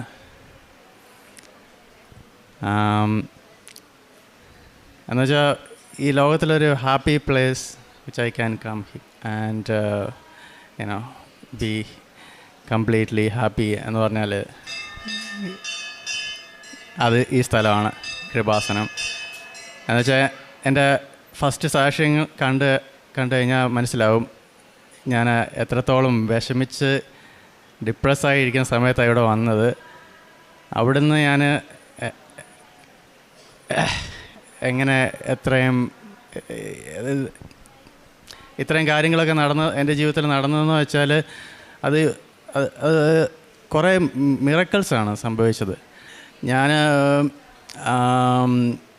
എൻ്റെ ആദ്യത്തെ സാക്ഷ്യം പറയുന്നത്, ഞാനിപ്പോൾ കാനഡയിലായിരുന്നു. അവിടെ എൻ്റെ കോഴ്സ് ചെയ്തുകൊണ്ടിരിക്കുമായിരുന്നു. അപ്പോൾ എനിക്ക് പാർട്ട് ടൈം ജോലി ഉണ്ടായിരുന്നു. ഞാനവിടെ ടൊയോറ്റയിൽ പോയ സമയത്ത് മൂന്ന് മാസം കഴിഞ്ഞപ്പോൾ ജോലി കിട്ടിയിട്ടുണ്ടായിരുന്നു. എൻ്റെ രണ്ടാമത്തെ സാക്ഷ്യത്തിൽ ഞാനത് പറഞ്ഞിട്ടുണ്ടായിരുന്നു. അപ്പം തിരിച്ചു പോയി ജോലി ചെയ്യുന്നതിനിടയ്ക്ക് എനിക്ക് ചില ആരോഗ്യ പ്രശ്നം കാരണം എനിക്കത് കണ്ടിന്യൂ ചെയ്യാൻ പറ്റിയില്ല. അങ്ങനെ എനിക്ക് ആ ജോലി നഷ്ടപ്പെട്ടു. അങ്ങനെ ഒരു 5 മാസത്തോളം ഞാൻ അവിടെ ജോലിയില്ലാതെ വളരെയധികം കഷ്ടപ്പെട്ടു. അത് വെച്ചാൽ അവിടെ ജോലിയില്ലാതെ സർവൈവ് ചെയ്യുന്നത് വെച്ചാൽ ഭയങ്കര പാടാണ്. അവിടുത്തെ റെൻറ്റും പിന്നെ ഗ്രോസറിയും പിന്നെ ഇവിടുത്തെ ട്യൂഷൻ ഫീസും എല്ലാം നമ്മുടെ തന്നെ റെസ്പോൺസിബിലിറ്റി. അതെല്ലാം GSC ഉണ്ടെങ്കിൽ നമുക്കൊരു ജോലി പാർട്ട് ടൈം ജോലി ഇല്ലെങ്കിൽ ഭയങ്കര ബുദ്ധിമുട്ടാണ്. അങ്ങനെ ഞാനത് വളരെ വിഷമിച്ച് ബുദ്ധിമുട്ടി ഇരിക്കുമ്പോഴത്തേക്കും ഞാൻ എല്ലാ സൺഡേയിലും അവിടുത്തെ ഇംഗ്ലീഷ് ചർച്ചിൽ അവിടെ പള്ളിയിൽ പോകുമായിരുന്നു. അവിടെ പോയി പ്രാർത്ഥിക്കുകയൊക്കെ ചെയ്യുമായിരുന്നു. അങ്ങനെ ഞാൻ ഒരു സൺഡേയിൽ പോയി പ്രാർത്ഥിച്ച് തിരിച്ചു വരുന്ന വഴിക്ക് തിരിച്ച് യാദൃശ്ചികമായി ഒരു ബ്രദർ വഴിയിൽ ഇങ്ങനെ നിൽക്കുമായിരുന്നു. എന്നിട്ട് എന്നോട് ഇങ്ങനെ ചിരിച്ച് കാണിച്ചു. എന്നിട്ട് എന്നോട് ഇങ്ങനെ സംസാരിച്ച്, ഞാനിങ്ങനെ ചിരിച്ച് കാണിച്ചു. അപ്പോൾ എന്നോട് ഇങ്ങനെ സംസാരിച്ച്, മകന് എന്തെങ്കിലും വിഷമോ എന്തെങ്കിലും ഉണ്ടെങ്കിൽ എൻ്റെ ഒരു ടൂളുണ്ട്, ഞാനത് വെച്ച് എല്ലാം ശരിയാക്കി തരാം. അപ്പം അദ്ദേഹം ഒരാളോട് പറഞ്ഞു, ഇതിനു വേണ്ടി ഞാനൊന്നും പേ ചെയ്യേണ്ട കാര്യമില്ല, ഇത് ഫ്രീ ആണ്. ഞാൻ വിചാരിച്ച, ഞാൻ ആ സമയത്ത് എന്ത് കിട്ടിയാലും അത് സ്വീകരിക്കാൻ തയ്യാറായിട്ടുള്ള സമയമാണ്. എന്ന് വെച്ചാൽ നമ്മുടെ കാര്യങ്ങളൊന്നും ശരിയാവുന്നില്ല, അവിടെ ഡിപ്രസ്സായിട്ടിരിക്കുന്ന സമയമാണ്. അപ്പം ഞാൻ എന്തായാലും ഇപ്പോൾ കേൾക്കാമെന്ന് വിചാരിച്ചു അദ്ദേഹം ബ്രദർ പറയുന്നത്. അങ്ങനെ ഞങ്ങൾ ബ്രദറിൻ്റെ കാറിൽ കയറി സംസാരിക്കാൻ തുടങ്ങി. ആദ്യമായിട്ട് ചോദിച്ചതെന്ന് വെച്ചാൽ എന്താണിപ്പം ഞാൻ ഫേസ് ചെയ്യുന്ന മെയിൻ പ്രശ്നമെന്നാണ് ചോദിച്ചത്. അപ്പം ഞാൻ പറഞ്ഞ ഇപ്പോഴത്തെ മെയിൻ പ്രശ്നം എന്ന് വെച്ചാൽ എനിക്ക് ജോലിയില്ല, ജോലി വേണമെന്നാണ് പറഞ്ഞത്. ഇനി എന്തൊക്കെ ചെയ്യും എന്ന് ചോദിച്ചു. അതിന് രണ്ടാമത്തെ ക്വസ്റ്റ്യൻ. അപ്പം ഞാൻ പറഞ്ഞു കൂടുതൽ സ്ഥലങ്ങളിൽ പോയി അപ്ലൈ ചെയ്യും, പിന്നെ കൂടുതൽ ആൾക്കാരെ കാണും, അങ്ങനെ ഓൺലൈൻ ഓഫ്ലൈൻ എല്ലാം അപ്ലൈ ചെയ്യും. അതുപോലെ തന്നെ ഞാൻ പ്രാർത്ഥിക്കുന്ന ഒരാളാണ്, പ്രാർത്ഥനയിൽ കൂടുതൽ നേരം മുഴുകുമെന്ന് പറഞ്ഞു. ആ സമയത്ത് തന്നെ ഒരു യാദൃശ്ചികമായിട്ട് ഒരു കോൾ വരികയാണ് ഈ ബ്രദറിൻ്റെ ഫോണിലോട്ട്. വിളിച്ച ആളുടെ പേര് എന്ന് വെച്ചാൽ മേരി എന്നാണ്. അപ്പോൾ ഞാൻ ഇതെന്താ ഇങ്ങനെ പെട്ടെന്ന്, അപ്പോൾ എനിക്ക് മനസ്സിലായി ഇതിപ്പം ഇത് യാദൃശ്ചികമായിട്ട് വന്നതല്ല, ഇത് എനിക്ക് വേണ്ടി എന്തോ ഒരു മെസ്സേജ് തരാൻ വന്നതാണ്. അങ്ങനെ ഞാനത് അദ്ദേഹം പറഞ്ഞു കേട്ടു. അപ്പോൾ ഇതിപ്പോൾ ലാസ്റ്റ് ക്വസ്റ്റ്യൻ ചോദിച്ചെന്ന് വെച്ചാൽ ഇത് ഇപ്പോൾ ജോലി ഒരു ഡേറ്റ് വെക്കുക, എന്നിട്ട് ഇത് കിട്ടിയെന്ന് വിചാരിക്കുക എന്ന് വെച്ചാൽ ആ സമയത്ത് എനിക്ക് എന്തായിരിക്കും എനിക്ക് കൂടുതൽ ഉണ്ടാവുന്നത്.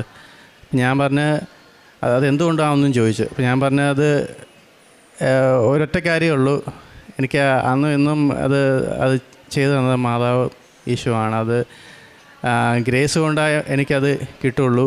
അതുപോലെ തന്നെ എൻ്റെ വിശ്വാസം പിന്നെയും വർദ്ധിക്കുമെന്ന് പറഞ്ഞു. അങ്ങനെ ഒരു മാസം കഴിഞ്ഞപ്പോഴത്തേക്കും എൻ്റെ ഒരു ഫ്രണ്ട് വഴി ഞാൻ പറഞ്ഞു, നമ്മുടെ അടുത്ത് തന്നെ ഒരു മക്ഡൊണാൾഡ്സിൻ്റെ ഒരു റെസ്റ്റോറൻ്റ് ഉണ്ട്, അവിടെ പോയി ബ്രാഞ്ച് മാനേജറിനെ കാണാൻ പറഞ്ഞു, ബ്രാഞ്ച് മാനേജർ മാർഗ്രറ്റ്. അങ്ങനെ ഞാൻ അവിടെ പോവുകയാണ്. അവിടെ ഉടമ്പടി തൈലവും അതുപോലെ തന്നെ ഉപ്പും എല്ലാം വിശ്വാസപ്രമാണം ചൊല്ലി ഉപ്പൊക്കെ ഇട്ട് പ്രാർത്ഥിച്ചിട്ടാണ് കാണാൻ പോകുന്നത്. അങ്ങനെ ഞാൻ എല്ലാം റെഡിയായി. ആദ്യ ദിവസം പോയപ്പോൾ കാണാൻ പറ്റിയില്ല, അടുത്ത ദിവസം പോയി ഉണ്ടെന്ന് പറഞ്ഞു. അങ്ങനെ മാർഗ്രറ്റ് വന്നപ്പോഴത്തേക്കും എനിക്ക് എന്താ പറയുക, മാതാവ് ഇങ്ങനെ നേരിട്ട് മുമ്പിൽ വരുന്ന പോലെ എനിക്ക് ഒരു ഫീൽ തരാം. അതെന്ന് ചിരിച്ചുകൊണ്ട് ഫ്രണ്ട്ലി ആണെന്ന് വെച്ചാൽ അപ്പം തന്നെ എൻ്റെ പകുതി വിഷമം അങ്ങ് പോയി. പിന്നെ ഞാൻ പറഞ്ഞു എനിക്ക് ജോലി നോക്കിക്കൊണ്ടിരിക്കുകയാണ്, എനിക്ക് ജോലി ആവശ്യമാണ്. അപ്പം പറഞ്ഞാൽ ഇപ്പം ജോലിയില്ല, പക്ഷേ ഉടനെ ഞങ്ങൾ ഹയർ ചെയ്യാം, അപ്പം അറിയിക്കാമെന്ന് പറഞ്ഞു. അത് ഓൺലൈൻ വഴിയായിരിക്കും എന്ന് പറഞ്ഞു. അപ്പം ഞാൻ ശരിയെന്ന് പറഞ്ഞ് ഒരു 1 മന്ത് വെയിറ്റ് ചെയ്തു. 1 മന്ത് വെയിറ്റ് ചെയ്തപ്പോഴത്തേക്കും ഒരു ഡേറ്റ് എനിക്ക് ഓർമ്മയുണ്ട്. ഞാനിപ്പോൾ റീസെൻ്റ്ലി നോക്കിയാണ് ടെക്സ്റ്റ് മെസ്സേജ്. ഒക്ടോബർ 7-ാം തീയതി എനിക്ക് അവിടെ നിന്നൊരു കോൾ വന്നു. ലിങ്ക് ഇപ്പോഴും ഞാൻ ജോലി നോക്കുന്നുണ്ടെങ്കിൽ അവിടെ വേക്കൻസി വന്നിട്ടുണ്ട്, ഓൺലൈൻ ലിങ്ക് ഓപ്പൺ ആണ്, എത്രയും പെട്ടെന്ന് ചെയ്യാൻ പറഞ്ഞു. ഞാൻ ഒട്ടും വേസ്റ്റ് ചെയ്യാതെ തന്നെ അപ്പോൾ തന്നെ കുറച്ച് പ്രോസസ്സുണ്ട്, അതെല്ലാം ചെയ്ത് തീർത്തു. അങ്ങനെ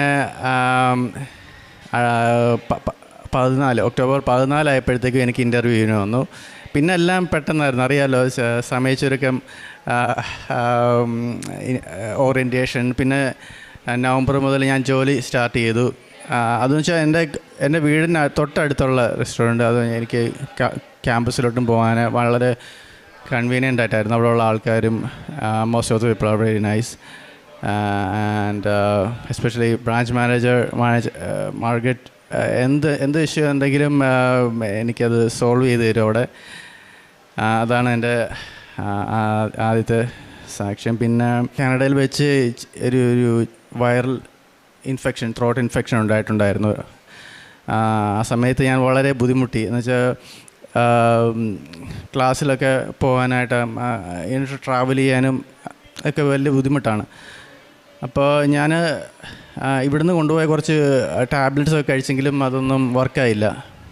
അതുപോലെ തന്നെ ഞാൻ പുറത്തൊരു ക്ലിനിക്കിൽ പോയിട്ട് മരുന്ന് കഴിച്ചെങ്കിലും അതൊന്നും വർക്കായില്ല. അങ്ങനെ ഞാൻ മാതാവിൻ്റെ ഉടമ്പടി തൈലം പൂശി പ്രാർത്ഥിച്ചു ദിവസം. അങ്ങനെ ഒരു 1 വീക്ക് കഴിഞ്ഞപ്പോഴത്തേക്കും ഒരു ത്രോട്ട് ഇൻഫെക്ഷൻ, പനി എല്ലാം മാറി. അതുപോലെ തന്നെ എനിക്ക് ഇവിടെ വന്നതിന് ശേഷം ഒരു പനിയുണ്ടായി. ഇവിടെ ആ ഒരു ഇൻഫെക്ഷൻ കാരണം ഒരു ചെറിയൊരു മുഴ ഇവിടെ ആയിട്ട് ഭയങ്കര പെയിൻഫുള്ളായിരുന്നു ആ സമയത്ത്. ആ സമയത്ത് ഞാൻ ഇതുപോലെ ഉടമ്പടി തൈലം പൂശി പ്രാർത്ഥിച്ചു. അങ്ങനെ അത് പൂർണ്ണമായും ഇല്ലാതായി. അങ്ങനെ ഞാൻ അവസാനമായിട്ട് ഒരു കാര്യം ഇവിടെ പറയാൻ, അത് ഞാൻ ഫസ്റ്റ് ഷെഡി പറഞ്ഞ പോലെ എനിക്ക് ഏറ്റവും പേടിയുള്ളൊരു കാര്യമെന്ന് വെച്ചാൽ ഈ പ്രൊഫഷൻസി ടെസ്റ്റായിരുന്നു ഇംഗ്ലീഷിൻ്റെ. അതായത് ഫസ്റ്റ് ഷെഡി പറഞ്ഞ പോലെ കുറേ ട്രൈ ചെയ്തും കിട്ടിയില്ല, ഇവിടെ വന്നിട്ടാണ് കിട്ടിയത്. അപ്പോൾ ഇന്നലെ ഞാൻ പോയി പ്രൊഫഷൻസി ടെസ്റ്റ് PTEയുടെ ടെസ്റ്റ് എഴുതി. അതെന്ന് വെച്ചാൽ അധികം പ്രിപ്പയർ ഒന്നും ചെയ്തില്ല, അത് ഭയങ്കര കൂളായിട്ട് ശരിക്കും പറഞ്ഞാൽ ഞാൻ മറ്റേ കുറേ നാളുകൾക്ക് മുമ്പ് ഒരു സൈറ്റിൽ പ്രാക്ടീസൊക്കെ ചെയ്യാൻ, പക്ഷേ അതിനൊന്നും പറ്റിയിട്ടില്ല. ഇപ്പം ജസ്റ്റ് ഒരു 5 ദിവസം കൊണ്ട് ജസ്റ്റ് ഒന്ന് മോഡ്യൂൾസ് എല്ലാം നോക്കി പ്രാക്ടീസ് ചെയ്തു, മോക്ക് ടെക്സ്റ്റ് എടുത്തു. അപ്പം അത് ഇന്നലെ പോയി എഴുതി. വിത്തിൻ 3 hours എനിക്ക് സ്കോർ വന്നു, ഓവറോൾ 66. അപ്പം എനിക്ക് വർക്ക് പെർമിറ്റ് അപ്ലൈ ചെയ്യാനുള്ള സ്കോറായി. അതും മാതാവിൻ്റെ ഈശോയുടെയും അനുഗ്രഹം കൊണ്ട് അത് സാധിച്ചു. ഒരുപാട് അനുഗ്രഹങ്ങൾ കിട്ടിയിട്ടുണ്ട്. അത് ചില ഇപ്പം അച്ഛനും അമ്മയ്ക്കും ഞാൻ ഇവിടെ വന്നിട്ട് ഉടമ്പടി പുതുക്കിയ ശേഷം അച്ഛനും അമ്മയ്ക്കും വേണ്ടിയിട്ട് പറഞ്ഞു. അവർക്കും രോഗസൗഖ്യം വന്നിട്ടുണ്ട്. പക്ഷെ അവർ ഇവിടെ വരാത്തതുകൊണ്ട് അവരുടെ കാര്യം ഇവിടെ ഇപ്പം പറയുന്നില്ല. അവർ വരുമ്പം ഞാൻ ഇൻ ഫ്യൂച്ചർ അതും വെളിപ്പെടുത്തുന്നതായിരിക്കും. അതുപോലെ തന്നെ ഞാൻ പ്രേക്ഷിത പ്രവർത്തനമായിട്ട് ചെയ്യുന്നത്, ഞാൻ ഇവിടെ നമ്മുടെ ഹരിപ്പാട് ഗാന്ധി ഭവനുണ്ട്, സ്നേഹപ്പെടുന്ന പറഞ്ഞാൽ അവിടെ ഓൾഡ് ഏജിൽ പോയി അവരുടെ അമ്മമാരെയൊക്കെ കാണും. ഭയങ്കര സ്നേഹമാണ് അവരൊക്കെ. അപ്പം ഞാൻ അവർക്ക് ഫുഡൊക്കെ മേടിച്ച് കൊടുത്തായിരുന്നു കഴിഞ്ഞ ദിവസം പോയിട്ട്. അപ്പോൾ ഞാൻ അവരോട് പറഞ്ഞത് ഇപ്പം ഇതെല്ലാം സാധ്യമായത് എന്ന് പറഞ്ഞാൽ ഇവിടെ വന്നതിന് ശേഷമാണ്. കാരുണ്യപ്രവർത്തനമായാലും അവർക്ക് ഈ ഉടമ്പടി പത്രം കൊടുക്കുന്നതും അവർക്ക് മാത്രമല്ല എൻ്റെ റിലേറ്റീവ്സിനും ഒക്കെ കൊടുത്തിട്ടുണ്ട്. അതുപോലെ ഞാൻ കുറേ ഇംഗ്ലീഷ് പത്രം ഇവിടുന്ന് മേടിച്ചുകൊണ്ട് പോകുന്നുണ്ട്. എന്ന് വെച്ചാൽ എനിക്ക് അവിടെയും കുറച്ച് കൂട്ടുകാരും കുറച്ച് റിലേറ്റീവ്സ് എന്ന് വെച്ചാൽ അറിയാവുന്ന ആൾക്കാരൊക്കെ ഉണ്ട്. അപ്പോൾ അവർക്ക് ഞാൻ ഇത് കൊടുക്കും. എനിക്ക് ഇത്രയും എല്ലാം എൻ്റെ ജീവിതത്തിൽ ഇത്രയും എന്തൊക്കെ നല്ല കാര്യങ്ങൾ നടന്നിട്ടുണ്ടെങ്കിൽ അതെല്ലാം എൻ്റെ ഒരു കഴിവുകൊണ്ടൊന്നും അല്ലാതെ എനിക്ക് നല്ല ബോധ്യമുണ്ട് എനിക്ക് ഇപ്പോഴും. അതുകൊണ്ട് ഞാൻ ഇവിടെ കോൺഫിഡൻ്റായിട്ട് വന്ന് ഇത്രയും സന്തോഷത്തോടെ ഇവിടെ നിൽക്കുന്നത്. ഇതെല്ലാം തന്നതും എൻ്റെ അമ്മയും ഈശോയുമാണ്. ഇനി അടുത്ത ഒരു സാക്ഷ്യത്തിന് എന്തായാലും ഞാൻ വരും. അപ്പം കൂടുതൽ കുറച്ചുകൂടെ ഇൻട്രസ്റ്റിംഗ് ആയിട്ടും കുറച്ചുകൂടെ നല്ല കാര്യങ്ങളും പറയാനായിട്ടും എനിക്ക് സാധിക്കുമെന്ന് വിചാരിക്കുന്നു. അതുപോലെ ഒന്നുകൂടെ ജോസഫ് അച്ഛനും മാതാവിനും അതുപോലെ ഈശോയ്ക്കും നന്ദി പറഞ്ഞുകൊണ്ട് എൻ്റെ സാക്ഷിയോട് താങ്ക് യു. വിശുദ്ധ മത്തായിയുടെ സുവിശേഷം 25-ാം അധ്യായം 20-21 തിരുവചനങ്ങൾ. 5 താലന്ത് കിട്ടിയവൻ വന്ന് 5 കൂടി സമർപ്പിച്ച്, യജമാനനെ, നീ എനിക്ക് 5 താലന്താണല്ലോ നൽകിയത്, ഇതാ ഞാൻ 5 കൂടി സമ്പാദിച്ചിരിക്കുന്നുവെന്ന് പറഞ്ഞു. യജമാനൻ പറഞ്ഞു, കൊള്ളാം, നല്ലവനും വിശ്വസ്തനുമായ ഭൃത്യ, അല്പകാര്യങ്ങളിൽ വിശ്വസ്തനായിരുന്നാൽ അനേക കാര്യങ്ങൾ നിന്നെ ഞാൻ ഭരമേൽപ്പിക്കും. നിന്റെ യജമാനൻ്റെ സന്തോഷത്തിലേക്ക് നീ പ്രവേശിക്കുക. ഗോപു എന്ന ഈ മകൻ 3ാമത്തെ സാക്ഷ്യമാണ് പ്രത്യക്ഷീകരണ സാക്ഷ്യമായി ഇവിടെ ഏറ്റുപറഞ്ഞത്. തൻ്റെ ജീവിത പ്രതിസന്ധികളുടെ എല്ലാ സമയങ്ങളിലും പരിശുദ്ധ അമ്മയുടെ മധ്യസ്ഥതയിലൂടെ ഈ മകന് ലഭിച്ച, ഈശോ അനുഗ്രഹിച്ച, ഈശോ സൗഖ്യം നൽകിയ, ഈശോ സാധ്യതകൾ നൽകിയ ഒരു വലിയ സാക്ഷ്യമാണിത്.